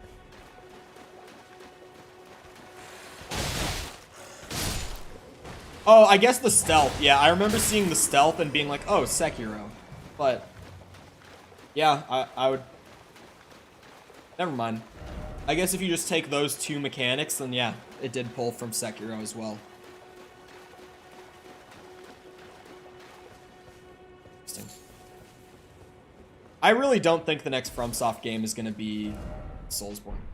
Like, I'm standing by that statement. You can quote me on it when they announce their next game.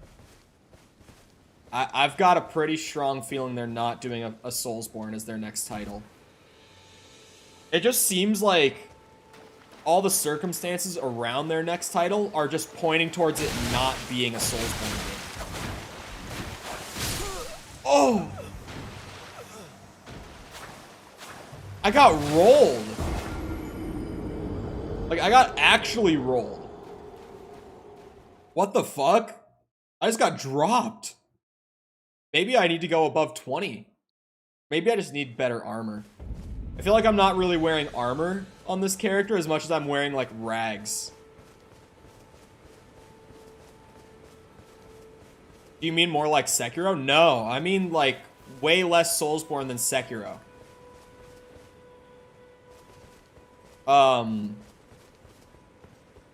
Okay, so Miyazaki, I brought this up earlier. He had a recent interview in which he said that their next title is still unannounced, but it's also in the final stages of development.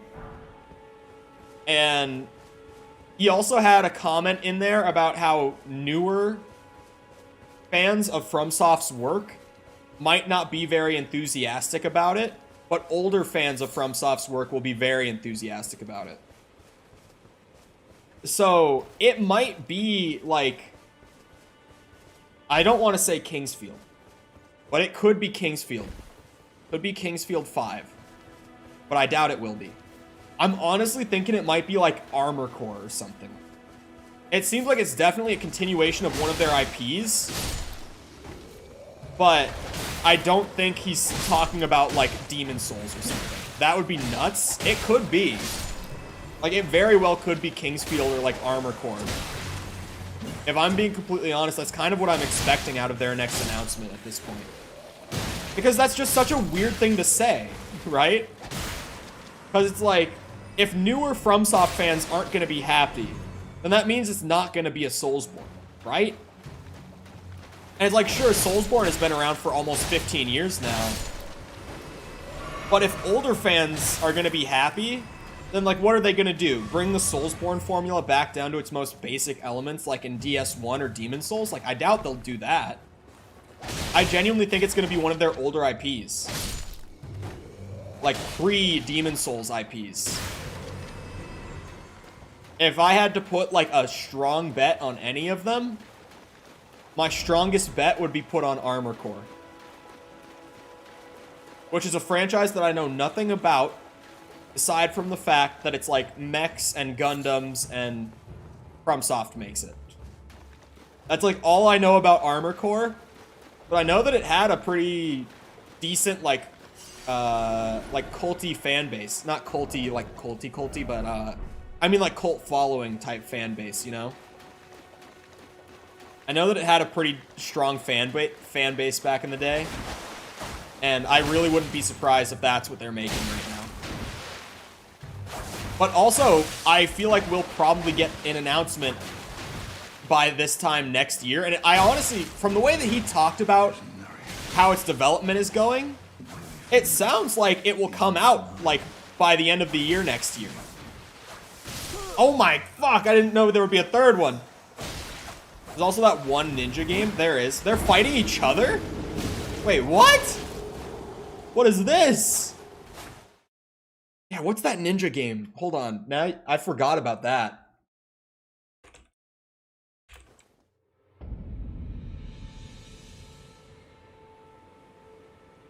I pull up like From Software games, and its entire thing It's like Elden Ring, Dark Souls, Bloodborne, Sekiro, Demon Souls. Oh, Shadow Assault Tenchu. That's what it is. That's the ninja one. Obviously Kingsfield. Ninja Blade also existed.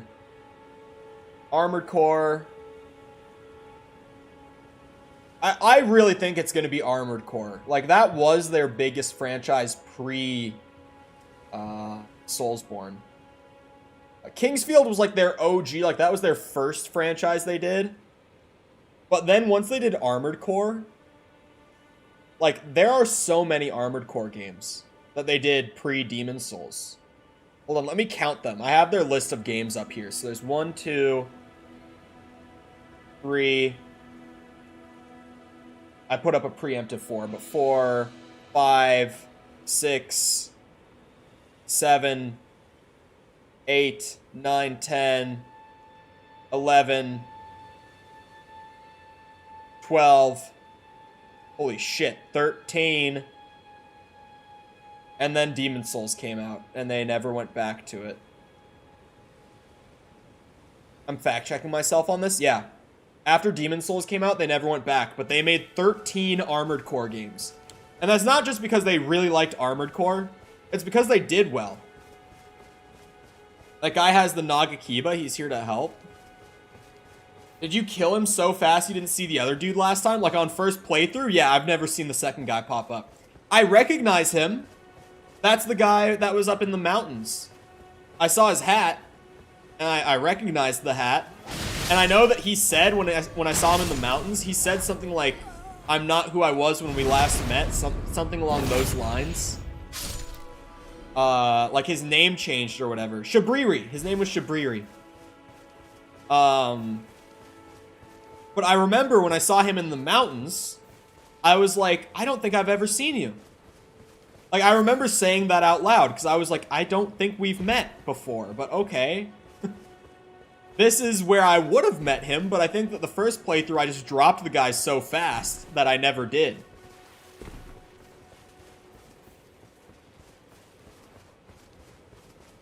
Didn't really know if they even did games before. What, before, like, the Kingsfield? Because Kingsfield was their, like, debut game as a studio, after they formed FromSoft officially. So, before Kingsfield or anything, if that's what Iron Pineapple has covered, I don't know. I've seen a couple of his videos, but I haven't watched him a lot. If he's, like, talked about Kingsfield as in the older Soulsborne games, like... yeah, the very, very basic roots of, like, Demon Souls can be found in Kingsfield, but they had so many games that they developed pre-Soulsborne. But then Demon Souls came out, and they had a couple games come out on the side after Demon Souls, but really after Demon Souls, they've been, like, pretty much exclusively a Soulsborne studio. Because, like, that's their claim to fame. And people eat that shit up. I eat that shit up. Oh, I didn't know if there was anything about I only found out about Demon Souls like 2 or 3 years ago. Honestly, I'm in the same boat because, like, I only found out about Demon Souls when I first was going to play Dark Souls like a few years back. And someone told me, like, oh, well, there's one before Dark Souls, you know. Like, huh? There's like, yeah, there's this other one called Demon Souls. What? But then, you know, I went on to not play Demon Souls for like another couple of years after that conversation. But now I have played it. I am officially a gamer because I have completed a couple of you know, Soulsborne games. So his name is Yura at this point. Bloody finger. Help me! Save me! Look at him rolling.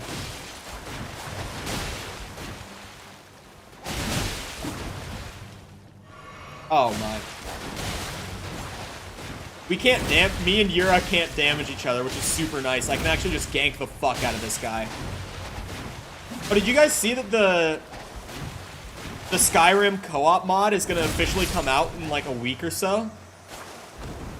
That like 8-player like seamless co-op mod for Skyrim is apparently coming out next week. Bye, Yura. I heard you at the very end. I found out when a YouTuber I watched was basically saying it deserves a remake on the PS5. Good prediction. Yeah.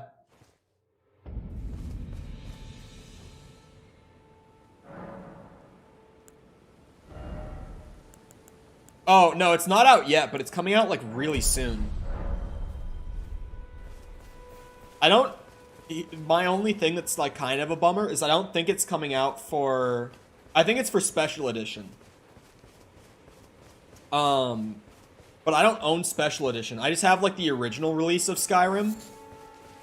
So, I think that, like, if I wanted to play that with a friend, that we would both have to, like, buy Special Edition. I don't have any friends who own Special Edition. Like, literally, on my Steam account, I don't have a single friend on my friends list who owns the Special Edition. Because, like, why would you buy it if you have the original? But now, like, a lot of the modding community has moved on to Special Edition, unfortunately. So, like, the more and more time goes on, it's like, yeah, you kind of just, like, if you want to play with the newer, like, really impressive Skyrim mods, you're going to have to move on to Special Edition at some point or another. Which is unfortunate. I'll probably pick it up someday. Because, like, honestly, even though I think the co-op mod is really, really cool, I'm not exactly jumping at the opportunity to play Skyrim again. Like, I've said my piece on Skyrim. Game was fantastic when it came out, didn't age very well. But hello, Shocker Wolf, how's it going? Caught me on a tangent. Skyrim was amazing at release, but it just really... It hasn't aged very gracefully in the last decade. Like, gaming has made so many advancements in the last decade that Skyrim almost seems like a relic of its time at this point, you know? Especially for someone like me who's, like, really, really into RPGs. Is that not... Well, I've played Skyrim in multiplayer. There's mods on Classic that you can do it with, and I've done it before with friends. But the thing with all the older Skyrim mods that do multiplayer is that they're not very stable. So the whole thing with this new one is that supposedly it's like completely seamless, totally stable multiplayer. Like, that's the big thing that, like, everyone is waiting for. Like, I've already played Skyrim in co-op a little bit, but not for, like, more than an hour. Because, like, you get in there, and you're like, oh my god, like, I'm in Skyrim with another person, like, with my friend Dan. And then, you know, after, like, an hour, it's like, okay, well, this is Skyrim, but with 2 players. Like, it wears, at least for us, the effect kind of wore off really, really quickly. And we were just kind of like, well, that was, you know, cool to check out, but I'm kind of, you know, the effect has worn off, and I'm way more chill now. Not really too hyped on it. One of the first games I played, Skyrim is, like, I respect Skyrim for what it was at the time, but when I play it nowadays, like, anytime I try to go back and replay Skyrim, I just see so many things in that game that I'm like, man... I remember this, like, blowing me away in 2011, but now it doesn't even seem like it's up to, like, modern standards, you know? Like, we've just gotten so many quality of life improvements in single-player RPGs over the last decade that Skyrim just seems dated already. And honestly, even though Morrowind is super, super dated as far as its base mechanics, its actual RPG systems in the modern day feel less aged than Skyrim's does. It's really, really bizarre. Where are my fellow Morrowind enjoyers? Hold on though. I just finished off my energy drink, and I gotta take a quick piss break because caffeine does that to you. So, I'll be back in like a minute. Feel free to get up and like get a drink, get a snack, whatever. But I'll be right back, and then we'll go and find our buddy Patches, alright? See you in a minute.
Okay, I'm back. On the topic of does the new multiplayer mod work with other mods, I don't know.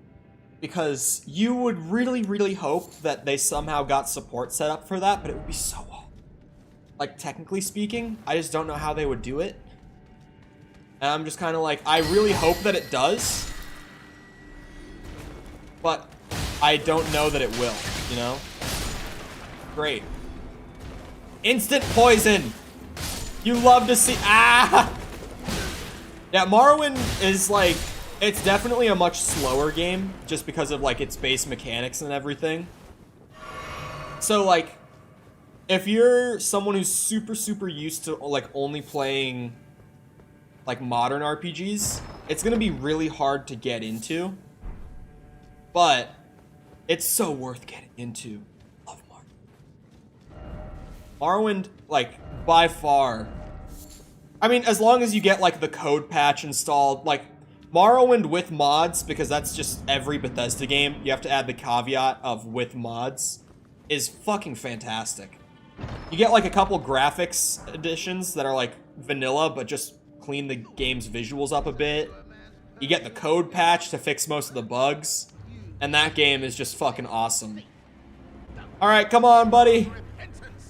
He might actually be a little tough. Oh no, he won't be. Never mind.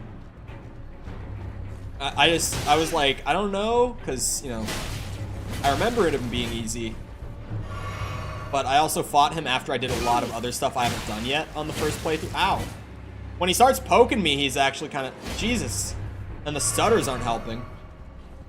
Patch is going to kill you 103 times. Harder than Melina, real and true. Damn it, let me get the backstab on your ass. Come on, let me get backstab. Come on, you bitch! Wait, please! I surrender! White flag and all! I didn't realize I only had to get him down to half.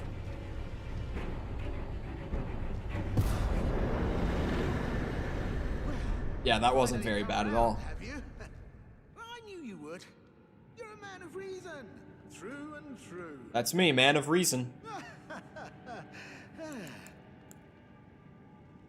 Could you imagine if he did have those moves, though? That would be awesome. I want to see a modder do that.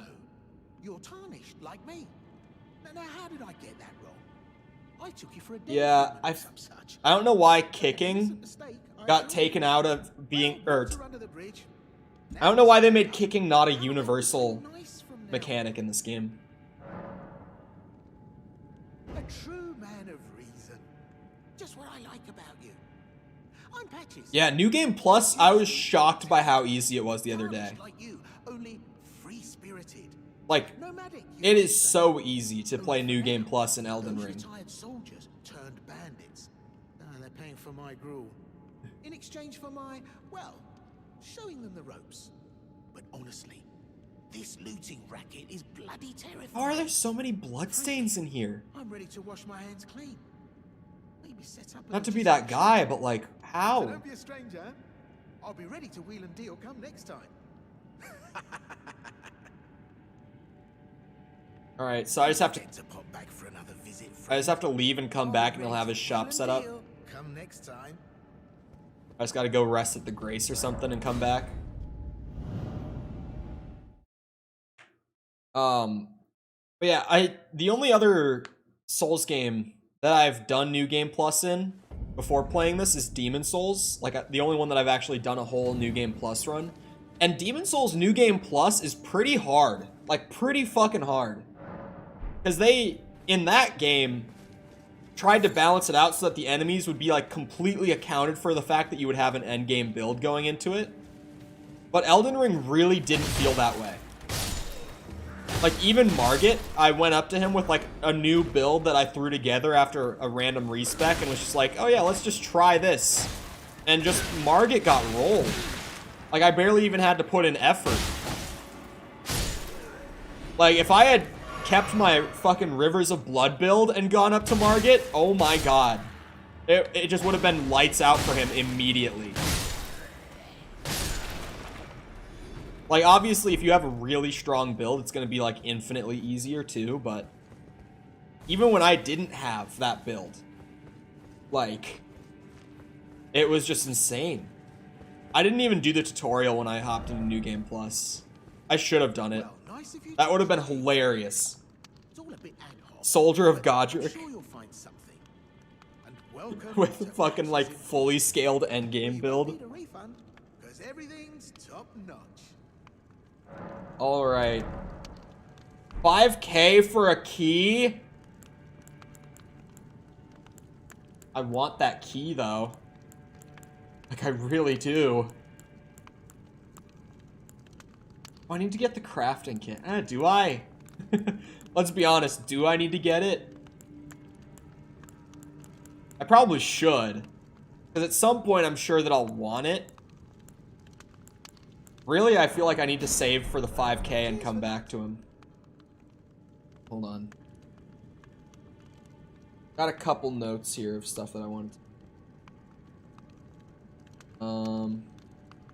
Actually, you know what I should do? Is... I should go and do the fort for that other quest line that I never did the first playthrough. Before I move forward, I'm just curious about that quest line, actually. Like, I kind of want to do that. Who even uses the crafting kit? For the most part, I never touched it. But there was an occasion when I was in the, like, Lake of Rot or whatever. Is that what it's called, Mikkel? Like, the Scarlet Rot Lake underground that I was in? There was an occasion when I was down there where I didn't have, like, any of the consumables to relieve the Scarlet Rot effect with. And someone told me that I could craft it, but I didn't have the recipe for it, which really sucked. But, like, if I could have crafted those, I would have loved to. It would have gotten me through there so much easier. So it's like, for the most part, I never touched it. But there are occasional times when I'm like, yeah, crafting would be really nice right now. And it's only, what, like a few hundred runes probably to go and buy it? Like, I might as well not just leave it.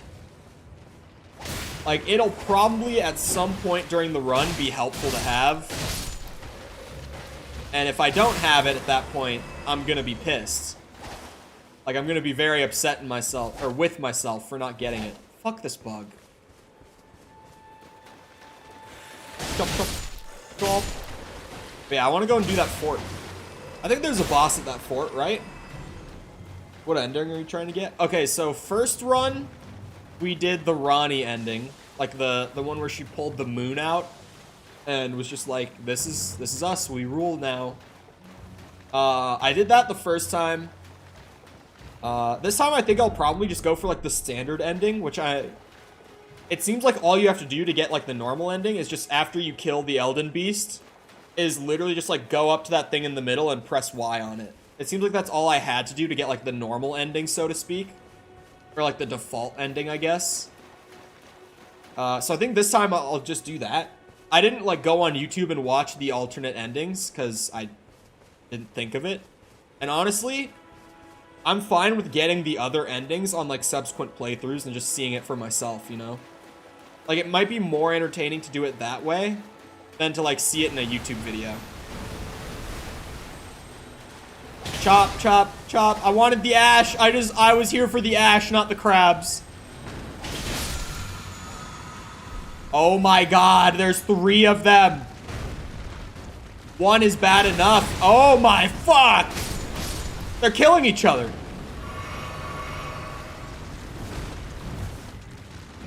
Ow.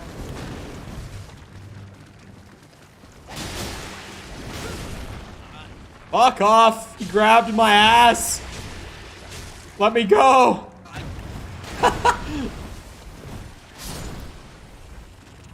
Wait, one of them just killed the other? Oh, you love to see it.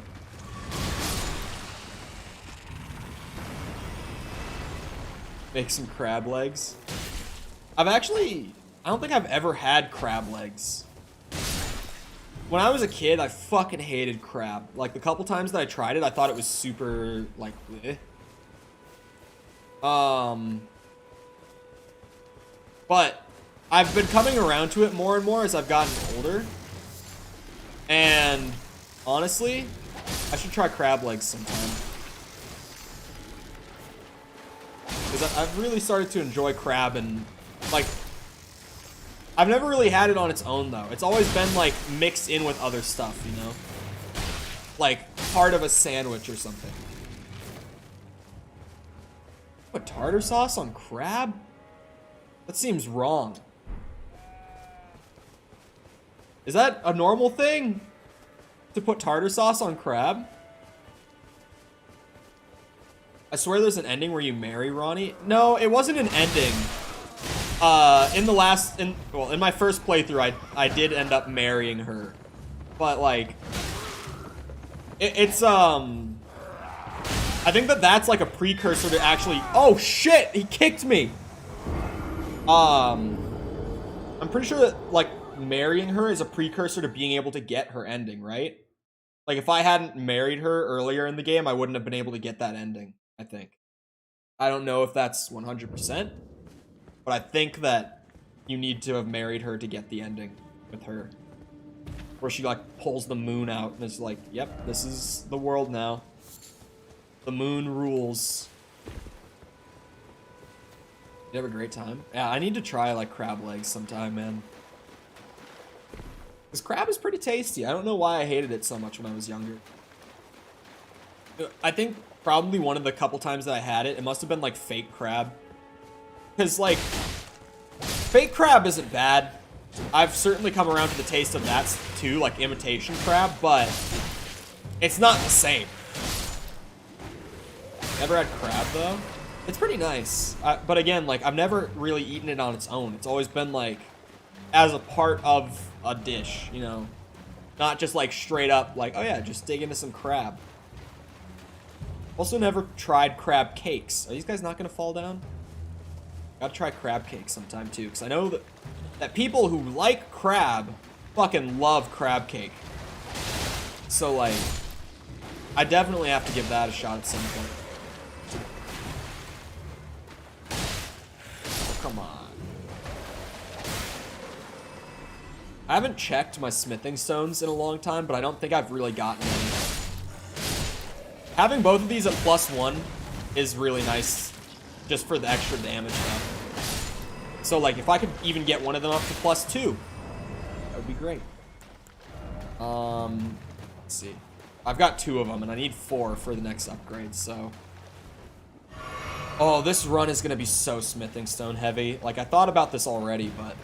Well, I didn't think about it pre this stream, but I already said it earlier when I realized it. Like, if I'm doing double curved swords, and I'm not doing like unique ones, like Mikkel said that the bandit curved sword is like the best one, right? So that's just a standard weapon, unless I'm wrong about that. So I'm gonna need like, trying to do math in my head right now, 12 of each kind of smithing stone to max them out for the build. Oh my god, my stick drift just came back a little bit. My hand wasn't even on the controller there. Don't do this to me. Don't bring the stick drift. I literally fixed it for like 2 days and now it's like starting up again. Very tiny. It's a very small amount. But get the smithing bell. Unlimited smithing stones. Wait, what? The smithing bell? Oh no, it is back, dude. That's... Ugh. I guess I gotta work on the controller again tonight or tomorrow morning. I temporarily fixed it, but it might be part of a greater problem here.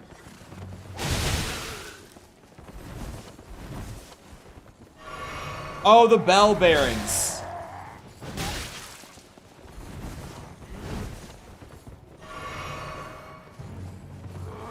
Yeah, okay.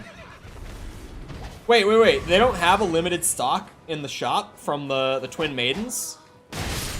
Is it actually just like, once you get those bell bearings, you just can buy as many as you possibly could need? That's insane if that's the case. Like, that's crazy if... That can't be right. Well then. We will be looking up where to get those, but I don't even have the Roundtable Hold opened yet.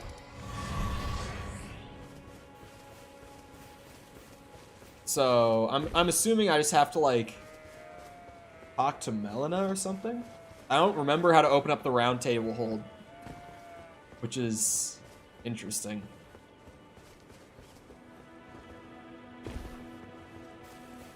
Okay, I need to find a way down the mountain. But yeah, that'll be huge. Never mind. Last playthrough, I never actually like got use out of the smithing stone bell bearings because we were doing Moonveil for most of the game and Rivers of Blood for the end of it.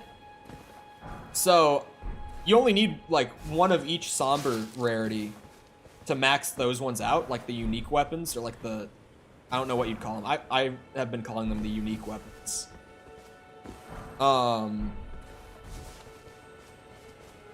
You have to beat Margit or traverse far enough through the lands between, then rest at Grace. Damn, okay. How far is far enough? I'll see, I'll see. Because, like, it could be that being out here, she'll pop up at a Grace in, like, the east side of Limgrave. Like, at the fort, maybe? I don't... Not 100% on that, though. Surely if I went out to Caelid and just grabbed, like, the first Grace site, I would get invited to the Roundtable Hold, right? It's like, it's not like that's super far from this. You just ride over into Caelid, find a Grace site real quick, and rest.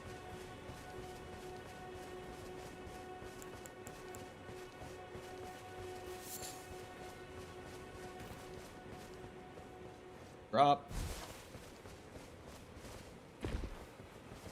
Maybe after I do this fort, we'll do Margit then. Melina decided when far enough is far enough. Okay, so it's kind of... You're telling me we don't really know... Well, not we as in the entire fucking Elden Ring community, but like, none of us here know exactly where to go to get her to pop up aside from Margit. It's fine. I could probably just go do Margit. After I do this fort, of course, because gamer. I will do this quest line that I never found on the first playthrough. And then I'll get back to like actually worrying about getting this cool build thrown together.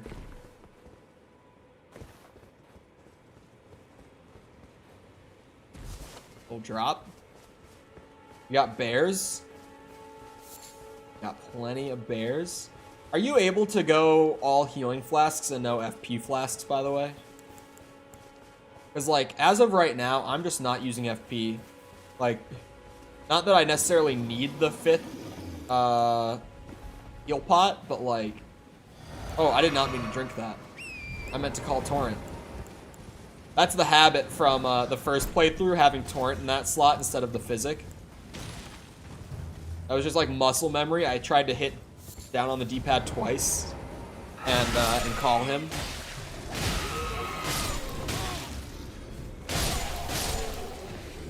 I never intentionally went to Roundtable. It was just kind of like, whoa there, buddy, chill out. Okay. When I got to Stormvale, she came to me. Through killing Margit, right? I'm assuming. Or did you do, like, the bypass that I've heard about? Oh, wow, there's literally just tears sitting there? Well, maybe I can make my Physic actually good, then. Can't allocate to all Crimson? Okay.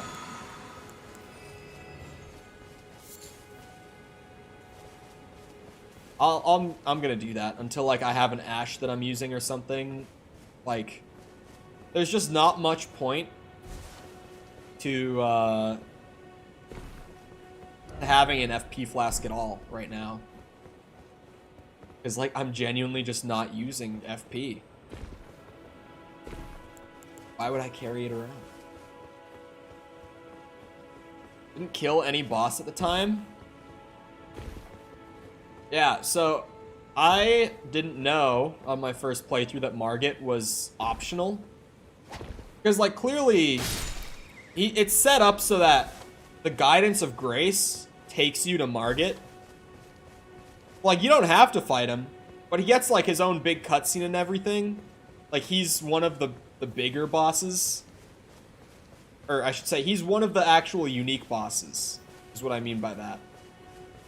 So, like, I really thought that, that he was, like, the first mandatory. But turns out he's not. I don't know. I still want to fight Margit. I feel like he's a significant enough boss that I want to fight him on, like, each subsequent run of the game. Like, sure, I could skip him, but why would I? He's a fun boss. Really badass. He gets his whole cutscene and everything. Why would I skip Margit? He was one of my favorites on the first playthrough. Like, even all the way through the end, he was one of my favorites.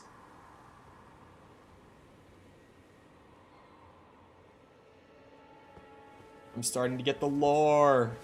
Where is Lord Kenneth? What the fuck? What is he shooting at? That wasn't a shot at me. What did he just shoot at?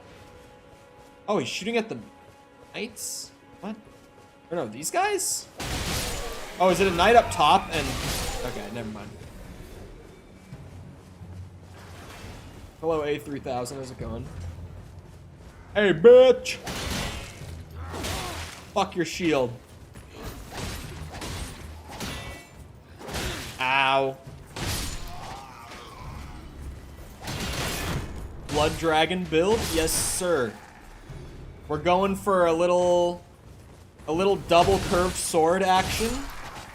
Gonna put some blood-based like ashes and probably like the blood upgrade path on it. There is a blood upgrade path, right, chat? Because, like, I never had that option on my first run through the game at the smithing table. Like, not the smithing table, at the blacksmith and round table. But, like, I know that people have mentioned that it exists. And I'm assuming I just didn't find it. Like, find what I needed to unlock that path. Because the only upgrade paths that I had at the blacksmith was, magic and cold throughout like the entire playthrough. But I know that there's got to be more than just those two. You can do a blood build. Okay, so with any weapon I can put like the blood effect on it, right? Ow.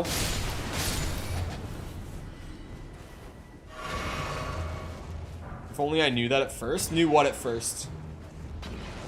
But yeah, we're going for a lot of like blood-based stuff on the curved swords. And then I'm gonna use a shit ton of like dragon sorceries once I get like my faith pulled up and I kill a couple of them. That's the plan. A mix between blood damage with swords and dragon sorcery shit. I really gotta go get that that crafting kit though. This is the first of my trying out builds that are just cool instead of trying to make super powerful builds. Oh.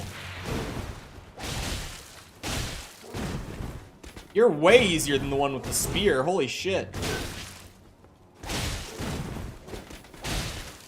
I should do a spear run. I haven't done spears in any of the Soulsborne games. I mean, I guess I've done halberd in Souls 1. That's pretty much a spear, like behaviorally.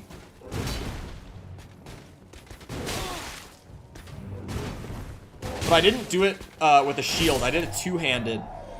Ah! Bloody slash. Spear runs are really boring. Are they?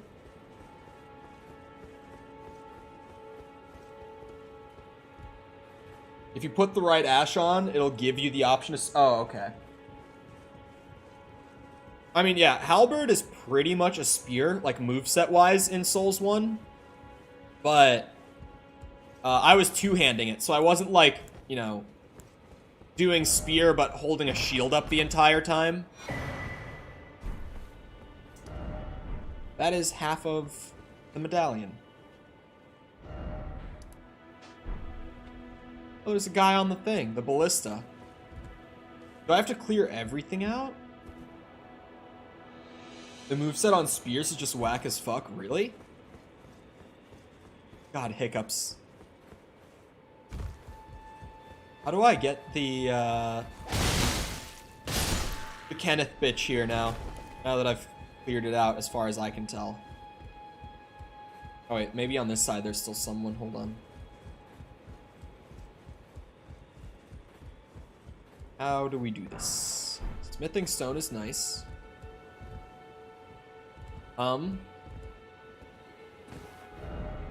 Hit him ahead? Fuck off.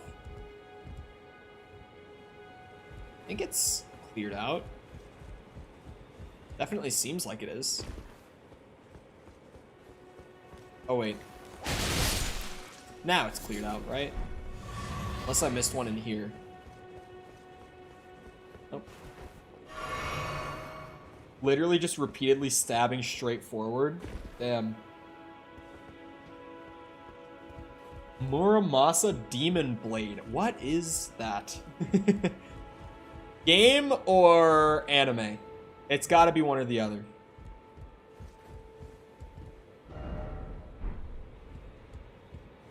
Kenneth, where art thou, Kenneth? Is this the fort that had... Oh no, that was like down in Weeping Peninsula, right? The fort that had like the boss out back of it.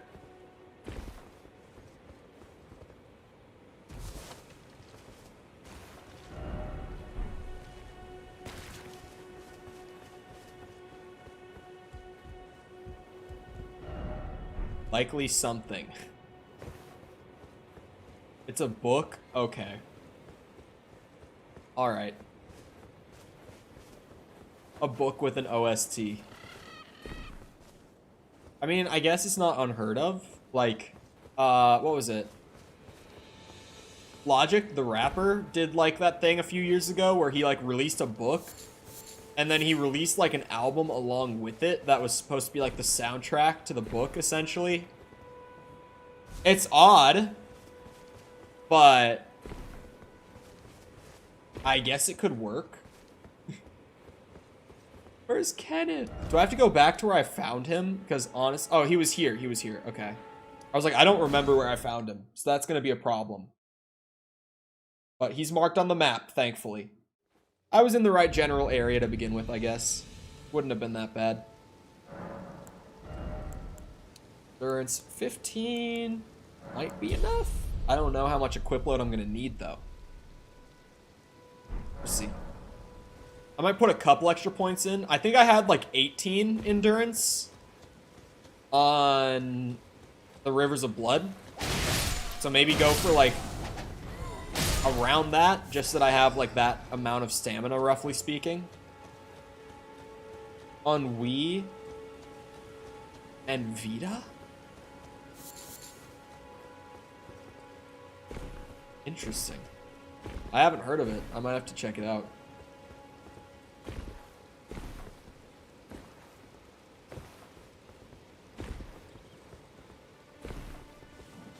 Yeah, no, it was definitely an interesting project. That he made a book, that he also put out an album, like, that was the soundtrack for it. Just wonderful. And the night's dead to boot. Yep. Well done, my friend. Well done indeed. I knew I was right to trust you. Now, here's I've been your in this chair reward, too long as today. Promised. Go ahead. It's all yours.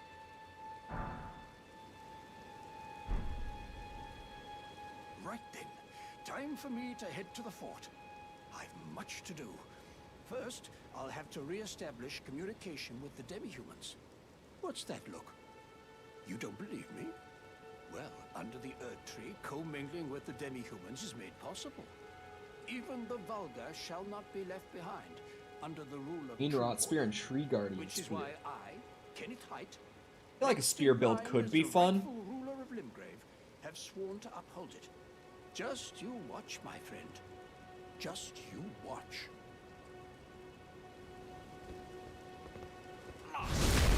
What's your tongue?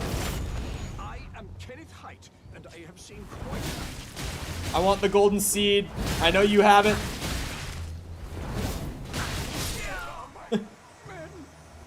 You just spinning around at him menacingly. Why have you forsaken me?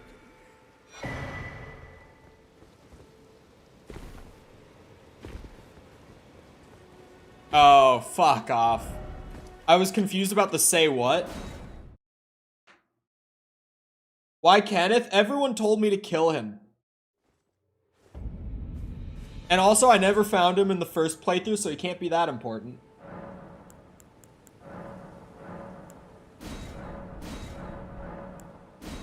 Damn, we're up to 2. I do have 1 though, right? Yeah, I thought so. I never used the other one. Oh, hold on. Let me also get rid of the FP flask for now, at least. Yes, I know about allocating my flasks, you bitch.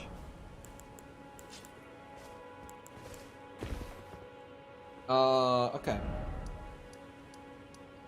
We go do Margit now? I might farm off of the giant like once. Because I'm somewhat close to a level. Or not the giant, these are trolls, right? They're called trolls. I might just kill all of these guys here along with him, along with the big boy. And grab a level and then do it again. And then I'll go up to Margit. Okay. Because now that I have like a blood-themed Ash, I want to go to... What's the blacksmith's name? Can someone remind me? I forgot his name.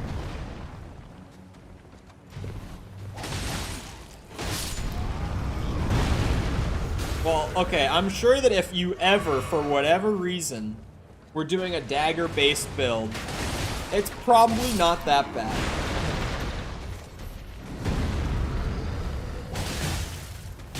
Right? Hugh, thank you. I gotta go to Hugh so that I can get the blood effect on my weapons. Ow. Does he have, like, madness in his eyes? Oh, fuck. I shouldn't have used my whole stamina bar.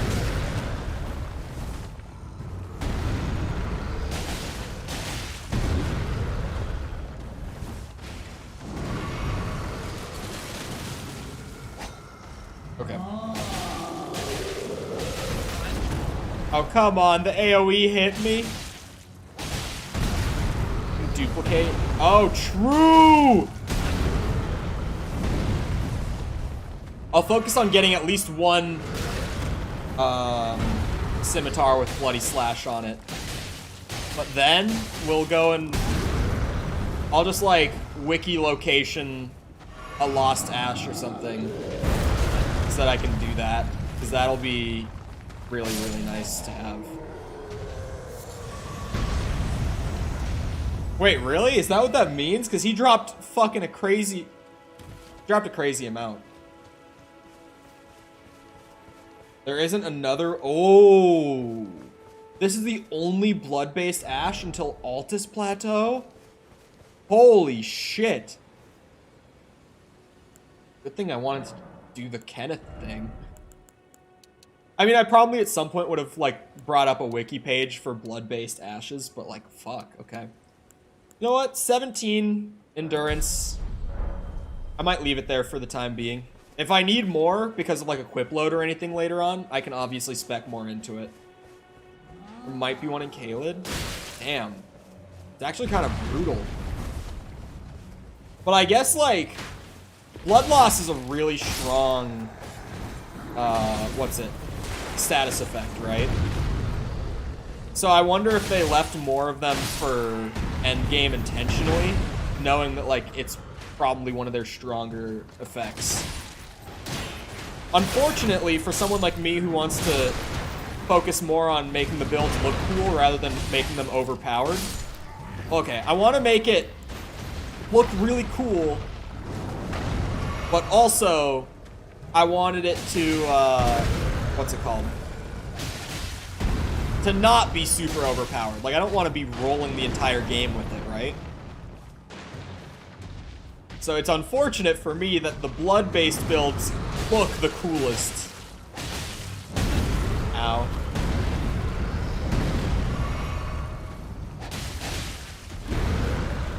So I don't think I'll do many more blood-based things in this game, because it is really strong. Bloody Slash is really strong. Well, if I accidentally make a really strong build this time around, it is what it is.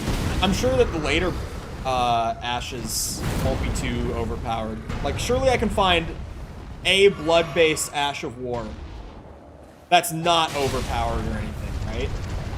Like, strong is good. I just don't want, like, Corpse Piler strong or, like, Transient Moonlight strong. You know, it's about the balance. I'm not saying I want my build to be bad. I'm saying I don't want to break the game. Like, because those things are just actually broken. It's okay if the build is strong. I just don't want it to be broken. Like, I might intentionally make changes to the build to weaken it if the build gets to a point where it's like, this is broken.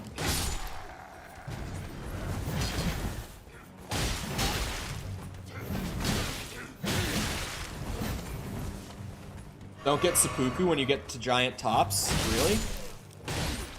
Is it that late game of an Ash? Seppuku's dumb stupid? I feel like it would look super cool though. I might try seppuku and see. I might have to evaluate how broken it is, you know? Like, because it does look really cool to, like, stab yourself with your sword to get extra damage out of it through your own blood. Like, that looks dope. So I might have to, like, find seppuku wherever it is and evaluate if it's too strong or not. Because it does look cool. When I did see the guy stab himself at the Melina door, I was like, oh wow. That guy literally stabbed himself. Like, I was just like, what the fuck? It's cool though. Parky's been good to me today. Last 2 Salewas and 1 raid. You lucky bitch. I've been on 2 of 3 Salewas for days. Oh, Stone Sword Key. Oh, I gotta remember to go back to Patches sometime to buy the key from him. Oh, I guess I gotta keep that in the back of my head. Everyone's been grafted. Everyone who came with me. They crossed the sea for me. They fought for me. Only to have their arms taken. Their legs taken. Even their heads taken. Taken and stuck to the spider. Did you know? If you're grafted by the spider, you become a chrysalid. It's quite a lark when you think about it. Wait, what? You're all on your own, are you? And heading to Stormvale Castle? Enticed by the one in the white mask, I suppose. Oh, you've come to be one with the spider? Well, that makes us 2 peas in a pod. But I don't have your courage. It's scary, you know, having your arms cut off. Or legs. Or your head.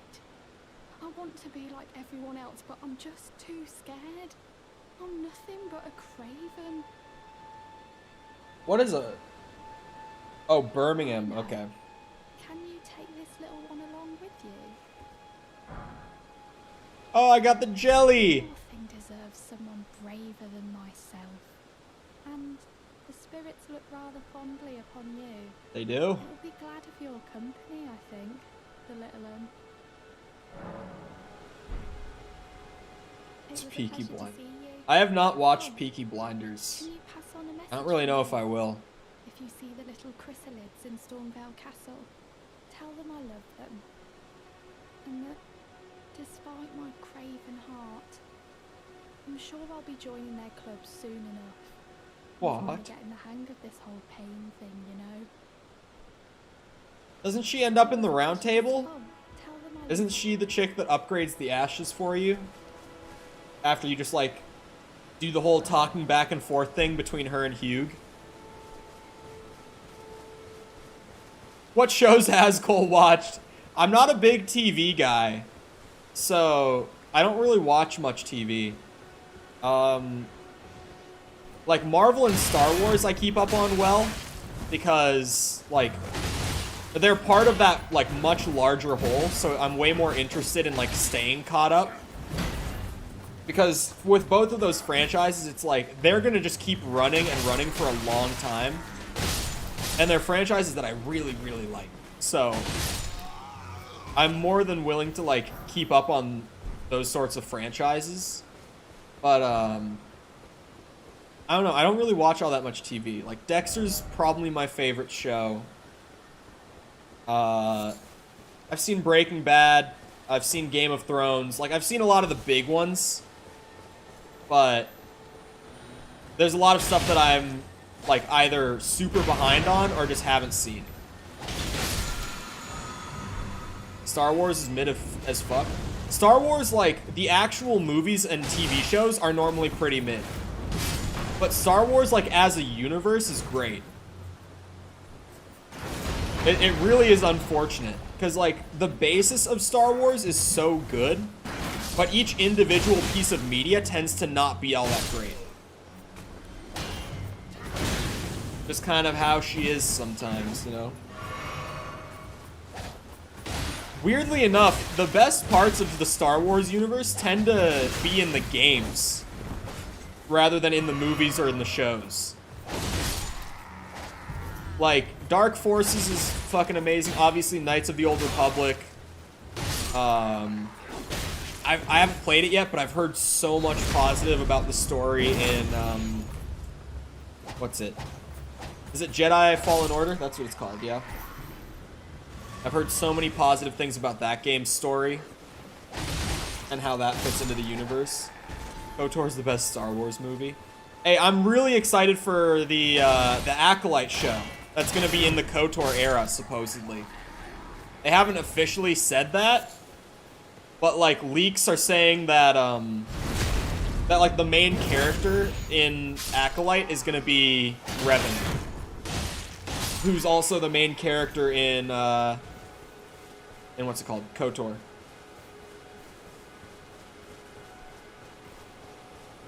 Yeah, it's not that I discount them, it's just that I don't know about them very much. Like, I know that there was the book recently that everyone really, really liked. Not a comic, but, like, an actual novel of, like, what Luke Skywalker and Lando were up to between, like, the end of the original trilogy and the beginning of the sequel trilogy. And people really, really liked that book.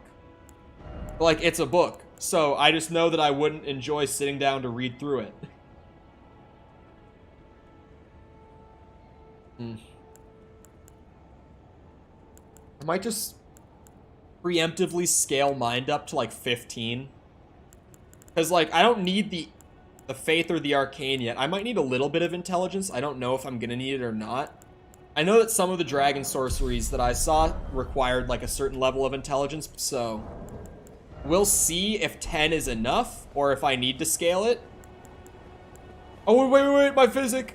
Okay, hold on. I have actual, like, physic tiers now that aren't just, this is another heal flask, so let me check that real quick. Wait, no. Wondrous physic. Boost stamina is nice. Oh, hold on. Enhances charged attacks. Well, I'll just throw this on then. Not that it's gonna really do much, so. You need so much faith for dragon incants. True, I might scale that. I don't know. I know that I need a lot of FP for them and a lot of faith for them. And then obviously if I'm doing blood on top of that, I need a lot of arcane too. I said it earlier, but this build is gonna be so stat hungry. Like, I think that this is genuinely a build that's gonna take a bit of time for me to actually get going on, just because it's so stat hungry. Like, it's definitely something I have to pull together over a few streams rather than, like, the first couple, you know? It might be, like, 5 streams or so until it really, really gets pulled together and, like, starts working as intended. But we'll get there. Extinguish thy flame. Let it be Margit the Fell. I feel like by the time I get to, like, level 50, we should be fine. Like, we should have it really going at that point. Oh. My attacks, like just my melee attacks, with the curved swords are really quick. Oh shit. This being like the first real boss of the run, this is the first time that I'm noticing just how much I can like dodge into an attack in his combo, take a quick swipe, and then dodge again before the next hit lands. Fuck.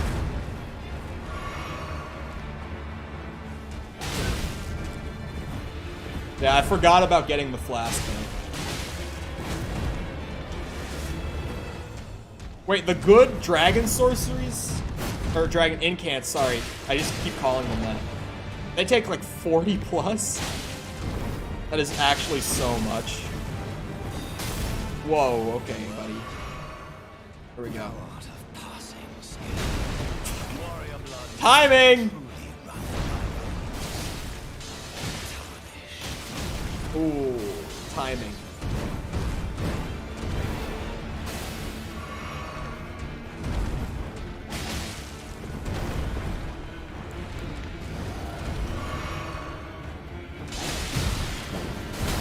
Ow.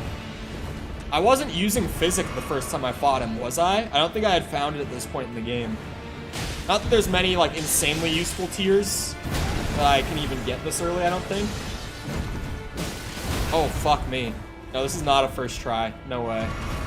It'll be, like, a first few tries, definitely, but this is not the run. Oh. Yeah, my dodge timings were off a bit. And I was a little extra aggressive when I had no reason to be.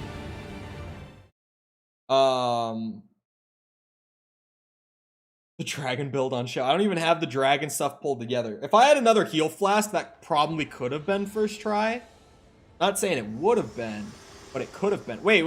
Am I getting Roundtable? Forgive me. I've been testing you to see whether or not grace truly does guide you. And whether you are fit to face the challenge that entails. It seems my worries were unfounded. Torrent had your measure from the very start. Of course he did. Whereas I merely pretended. There is but one other thing I can do to offer you guidance. I can take you to the Roundtable Hold. There we go. Gathering place of tarnished champions. Guided by grace. I still don't even know what tarnished means, like lore-wise. Very well. Does anyone have TLDR on what a tarnished even is? Like, what makes a tarnished different from just a normal human? Or are tarnished just humans, and that's just what they're called in this world? Like, I don't know. Just don't. I still don't understand what a tarnished is, like, in universe. Master Hugh, I will be with you in a moment. Hello. You must be new here. Well, just call me Dialos. Dialos. The honor of one's What house happened to is this guy? little import in these lands. By the way, have you met a young woman named Lanya on your travels? She's my servant, but fickle as the wind. Guided by Take your eyes grace. off her for but a moment and she's good as gone. If you find her, please be sure to tell me. Be sure to tell me if you meet. She's a servant to she's been my. I've lost count of the number of times I've had to find her like this. Honestly, she's such a little tomboy. Yeah, okay, that does give more context, I gotta say. I am. No matter. It's all the same. Lay out your arms.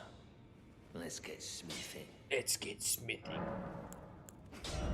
Oh, I thought I might have gotten the fourth one. I want Bloody Scimitar. Oh, wait, yeah, Bloody Slash, but yeah, makes it into a Bloody Scimitar. Go get a thing to duplicate it, surely. Shit. That's the one in my left hand. Could we undo that? Back all no matter. Hold on. How about... Wait, can I not just revert it?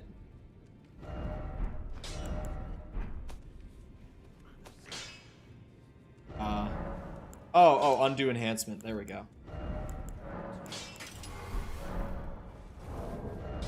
Fucking shit. Back over no matter.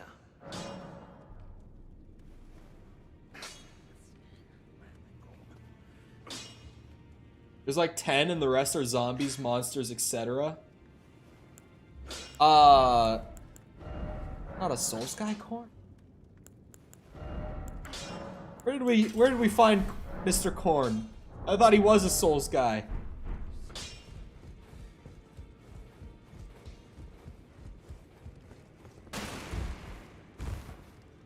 Or do you just mean like not what's it? Like Dark Souls specifically?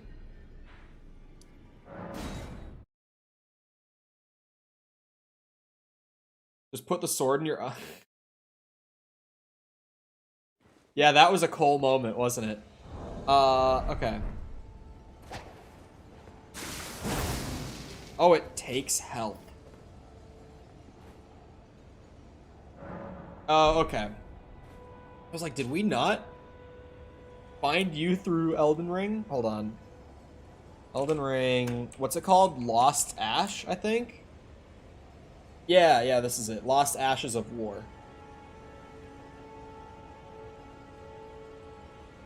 One can be purchased from the isolated merchant in the Weeping Peninsula.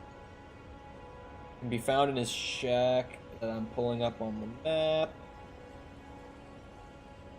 Okay, he's in like West Weeping Peninsula. So let's go there.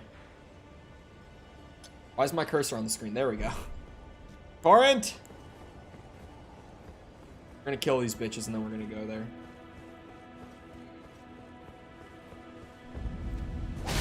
But, Dark Souls, I don't have the best understanding of its lore.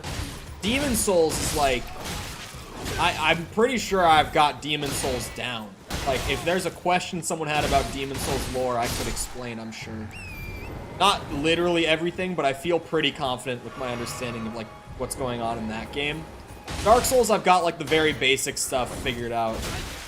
Like, that I actually could recite if someone were to ask a question.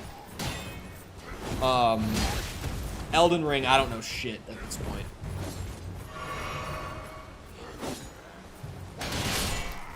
But, in Demon Souls, there actually is, like, a saving the world type plot to it. Dark Souls, there's really not. Dark Souls is almost like... I mean, you do end up, like, depending on the ending, possibly saving the world. Like, if you reignite the flame, you do save the world by extending the age of fire. I'm, again, not entirely sure if I've got this right, but this is what I'm pretty sure on. That you do essentially save the world, at least if you see extending the age of fire as saving it, which is kind of the big question story-wise there. Are there more than a handful of humans in Demon Souls? Not in the areas that you go to, but everywhere in Demon Souls that you do actually visit is in what's essentially like a sectioned off area of the greater... I don't want to say Earth, because I don't think it's supposed to necessarily take place on Earth, but, like, essentially Earth. Like, it's a portion of the world that has been overtaken by the demonic fog and shit. And everyone inside of there has either gone there to try to collect demon souls to become more powerful themselves, like as people, individually, like harness the soul power essentially, or they're there to like rid the world of the fog, like try to get to the source of it and get rid of it. So depending on the ending you pick in Demon Souls, if you allow the Maiden in Black to put the old one to sleep, you do get rid of the demonic fog and everything and like save the world from being completely overtaken by demons. But you can also, at the very end of Demon Souls, kill the Maiden in Black, and then harness the old one's power for yourself. And those are your two options. But you don't actually get to go to, like, places outside of the fog in Demon Souls. So no, you don't actually get to go there, of course. But It does exist. It is mentioned a lot. All the humans are simply off screen. Well, there's like the hub area. Think like the Roundtable in Elden Ring, but like you actually have to visit it to like enter all the other levels in the game. So it's more of like an actual hub. But that area has like a ton of humans in it, and you can get even more by like finding NPCs out in the levels and bringing them back. Oh yeah, now we've got blood to play with, and I keep forgetting about it. I'm not getting like blood loss procs just using it though. But it might just need to get like upgraded, or these guys might just not have a big enough health bar for me to even proc it before I kill them. Both are equally possible. Alright, we'll kill Big Boy too, because of course I will. It's me playing a video game. I can't leave enemies alive. We know this.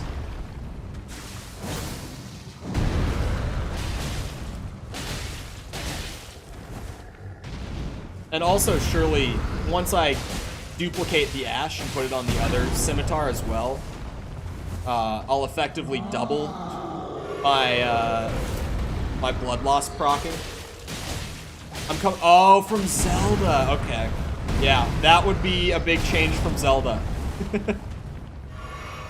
I need to have played more Zelda games, man. We were talking about Zelda yesterday while I was playing Hollow Knight.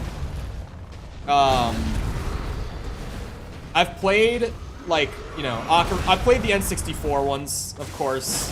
Majora's Mask is my favorite Zelda that I've played. I've played the NES original, which honestly might be my second favorite. I love the NES original because it's just so fun to, like, hop on and replay. There's something about it that I really, really like, even though the first time, like, the new player experience in the NES Zelda fucking sucks, and I'm completely willing to admit it, but once you've beaten the game, and you've gotten a feel for where some of the stuff is, and you can kind of remember, there's something about the original NES one that's just really fun to replay. But I've played that. I've played A Link to the Past, and that's it. Like, I need to play more Zelda. I have been scolded by pretty much everyone I've ever said it to that I have owned my Switch since, like, Smash Ultimate came out, and I still haven't played Breath of the Wild. Someday, I will get to Breath of the Wild. It's one of those games, it's like, at some point, I will... Like, I want to play it, but I just never actually get around to, like, playing it, you know? I'll probably try to play it before the new one comes out, but that got delayed to next year, so I'm not, like, in a rush now for that either.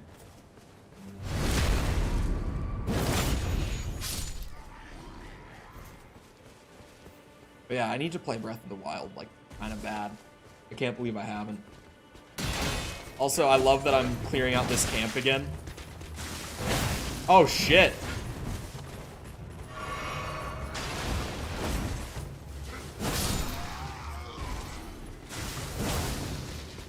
Yeah, that'll hit you through your shield, bitch. Oh god, the wolf. Oh no.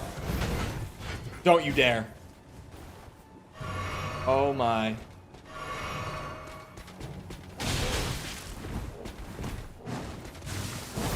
Shit.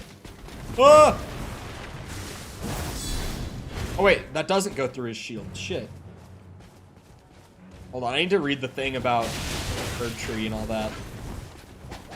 Or all the Tarnished, my bad, not Erd Tree. I saw E, like capital E, and just was like, Erd Tree. I didn't even read it. Oh my god. Yeah, bitch with big shield and spear. Pain in the ass. Hate him. Just hate him. Even now that I have, like, my shit scaled more, still just pain in the ass. Truly, genuinely. Wait, is there something down here? I never went down there. I really should have. Okay. There are multiple endings. I think there's 3, right? Oh yeah, he just listed the 3 too. Great. Right after I say that out loud, I see. Oh wait. Wait, there's 4? 4 ending? Question mark? 3 major endings. Okay. And then I'm assuming like slight variations on those endings. Just from the way you worded it. Okay, I literally just stay on this road the whole way. And we get there. Oh, there's Grace right here. I rest at Grace. I'm gonna go upgrade one of the scimitars real quick too, because I know I have the stones for it. 7 in total with really? Fuck. Holy shit. Why are there 7? God damn. Why did they have to go so hard on like the amount of content in this game? Like, why did they make it so I have to play so many times to actually get, like, everything out of it? You know what I mean? Like, it's amazing and not at the same time.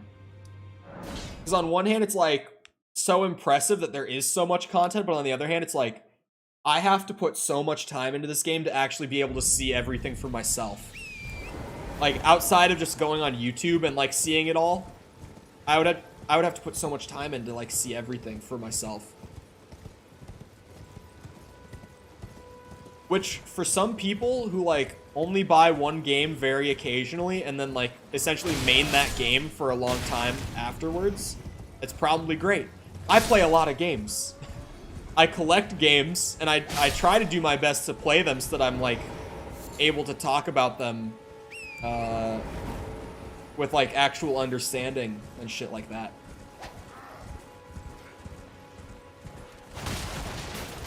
But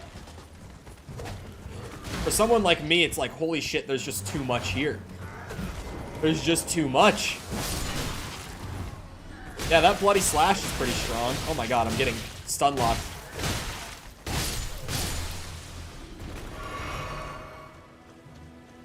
Alright, that's not Knight's Cavalry? That's actually interesting that there's normally just a big knight. Pick up. A big ass knight here. Like, at least bigger than everything else in this area. But at nighttime, they swap them out for Knight's Cavalry.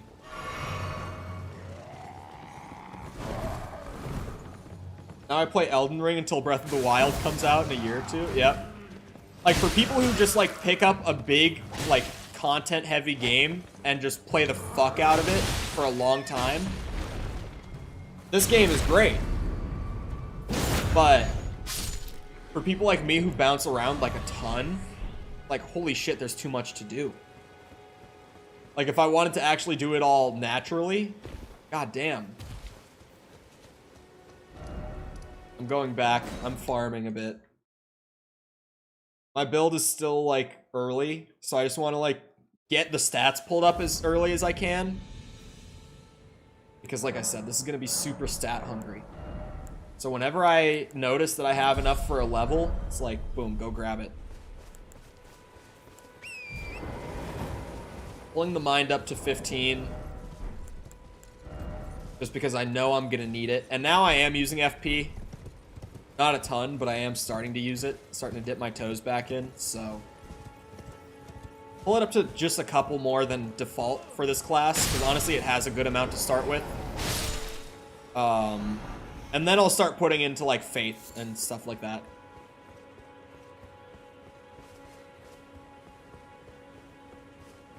Inevitable DLC. I was talking earlier about, I'm not 100% sure if there's going to be DLC for this one. Because like, I'm sure that FromSoft would love to capitalize on the game's success. And they are pretty consistent with DLC, right? I think Dark Souls 3 had like 3 DLCs or something. From what I've heard, from what I understand. But I don't believe that Sekiro had any. And I'm pretty sure that the reason it didn't was because, like, you know, the team finished up Sekiro that was working on it and then got pulled over to finish up Elden Ring, or to help finish up Elden Ring, I should say. And we know that they have, like, the 2 separate teams at FromSoft now that are working on 2 different projects at any given time. So I'm kind of like, I feel like they've likely both moved on to, like, starting up new games, you know? And Elden Ring has a lot of content. It's not a game that needs DLC. It would be amazing to get it, but it definitely doesn't need it. I would pay another 60 for the DLC. I mean, I wouldn't be against getting DLC, but honestly, I'm not sure if we will get it. Not to be the guy who's like, oh, I don't know. Not to be the guy ruining the hopes here, but I'm just like, I'm looking at it with what I know and what I can gather from the game. It's like, I don't really know if there will be DLC.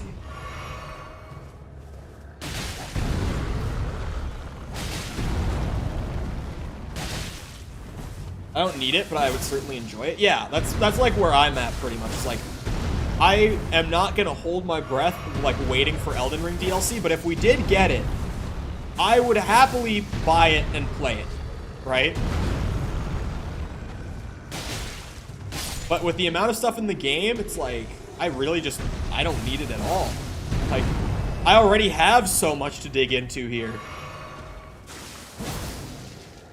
Okay, he is gonna get back up and stomp. Fuck this guy. Oh, man. The worst part about this Ash, though, is that it takes a bit of my health away to use it. Wait, hold on. Let me see.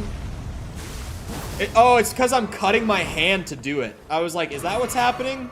Right as I was saying that it uses up my health, I was like, oh, wait. It is super dope that he cuts into his hand. I'm used to playing with katanas, so seeing him wind up like that almost just seems like he's doing like the unsheathed type thing. But no, he's slicing his hand and then swinging the blood out with the blade.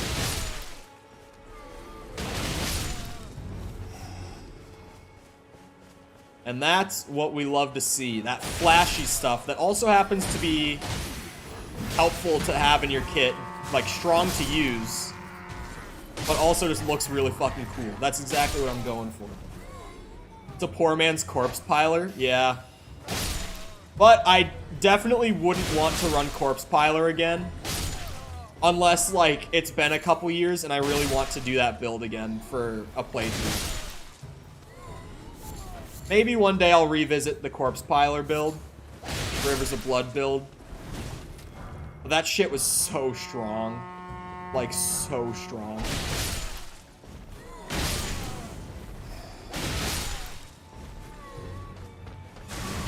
Ooh. Yep.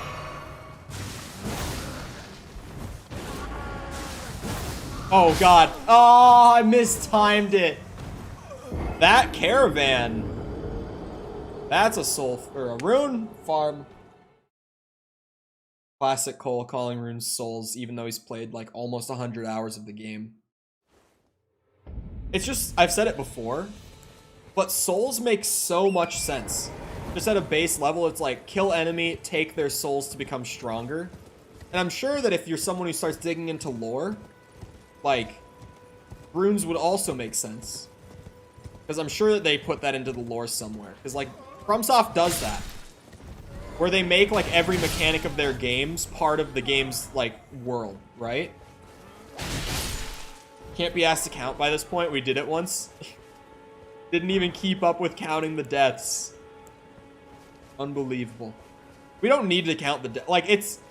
First playthrough is like, yeah, count the deaths. Because, like, that's funny. But on subsequent playthroughs, it's like... It would be nice to count them, but we don't really need to in any sense, right? Because on each replay of the game, it's going to get lower anyway.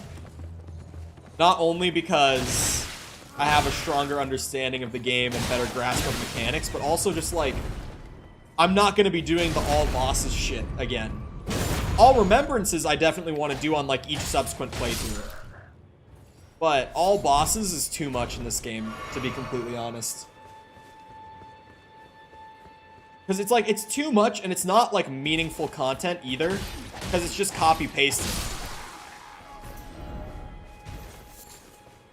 It's just not worth doing.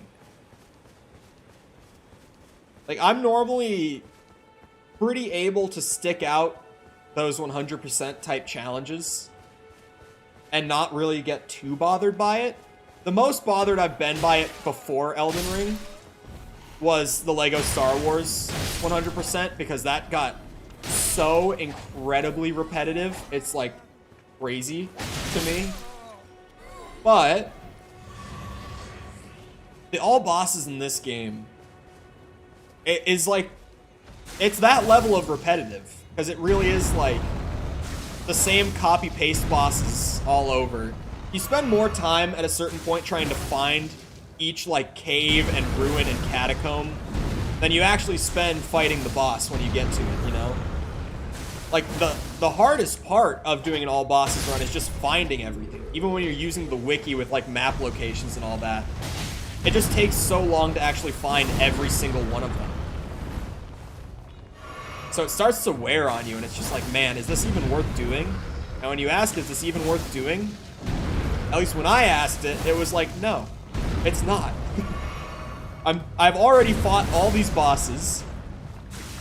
Everyone is sick of seeing me walk into boss arenas and wipe them in one corpse piler combo. Like, my build was too strong. I had already done all of them. It just wasn't worth it, you know? Sometimes you just gotta be like, it's not worth it. That one especially, like, if it was a 100% where I was bored, but it was still good content, I would have stuck it out. Because like I did with Lego Star Wars. Like, I have a public history, a publicly viewable history of, like, being bored in my 100%s, but still finishing them. Even with Lego Star Wars, like, I was bored with the Lego Star Wars 100%, like, 30 hours before we actually finished it. Like, I was bored of it, like, weeks before we even got it done. But I still got all the way through it for content, because it was good content. But, like, the Elden Ring 100% got to a point where, like, it's not even fun to see me do all the bosses, because I'm just walking in, swinging my katana around for, like, 10 seconds, and the boss is dead. Like, I was just tanking any damage that came at me, because I could. Like, I was so leveled at that point in the game that I didn't need to worry about them hitting me, because the damage was negligible. Killed in one combo because of all my buffs and synergies and all that. Like, it was so busted. Just wasn't worth doing. Not fun to play and not fun to watch is when it's, like, officially, like, there's no reason to do this. You know? Don't do it. If this motherfucker killed me twice in a row, dude.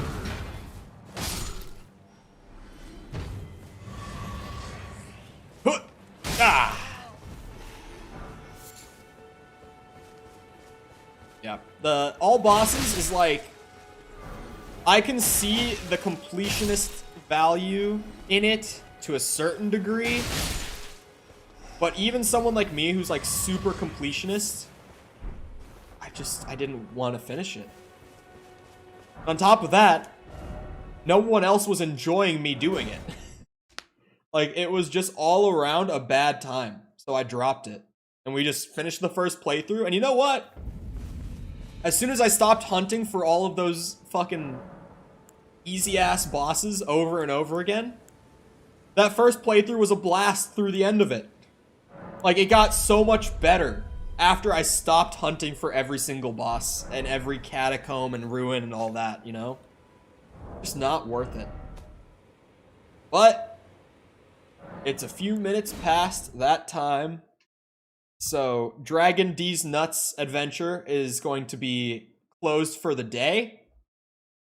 I hope you guys enjoyed. If you did enjoy and you haven't done so already, feel free to go ahead and leave a sub on the channel. Come back another time. We're going to be doing more stuff like this, just builds on Elden Ring. We just started doing Hollow Knight recently, and that's what I'm doing alongside this right now. If that game is of any interest to you or a game that you've really enjoyed, then my blind playthrough of that might be interesting to you. I've been having a really good time with it. Also planning on doing like challenge type builds, like pure archery in Elden Ring. Gonna do a randomizer run at some point, and inevitably at some point down the line, Rune level 1 will have to happen. I'm just not sure when it will. Anyway, other than that, feel free to, or sorry, not feel free. Remember to leave a like if you want to help me out. Obviously, when the stream turns into a video and hits like recommended in search, it helps out a ton to just have as much engagement going into that as possible so that it gets sent out to as many people as possible. Just maximizing the rate at which we can grow the community. We're closing in on 900. We're very, very, very close. So right now is kind of like super pivotal time to do that. So if you haven't done that already, I'd really appreciate it. If you're looking for ways to engage with the community outside of YouTube, feel free to go down near the bottom of the description. There's a big cluster of links down there that are all labeled. So if you're looking for things like, if you want to follow me on Twitter, join our Discord server, that's super active, stuff like that, then you can definitely go down there and check that out. Other than that, though, once again, I hope you guys enjoyed. I'll see all of you guys back here next time, and I hope you all have the rest of your day. Goodbye.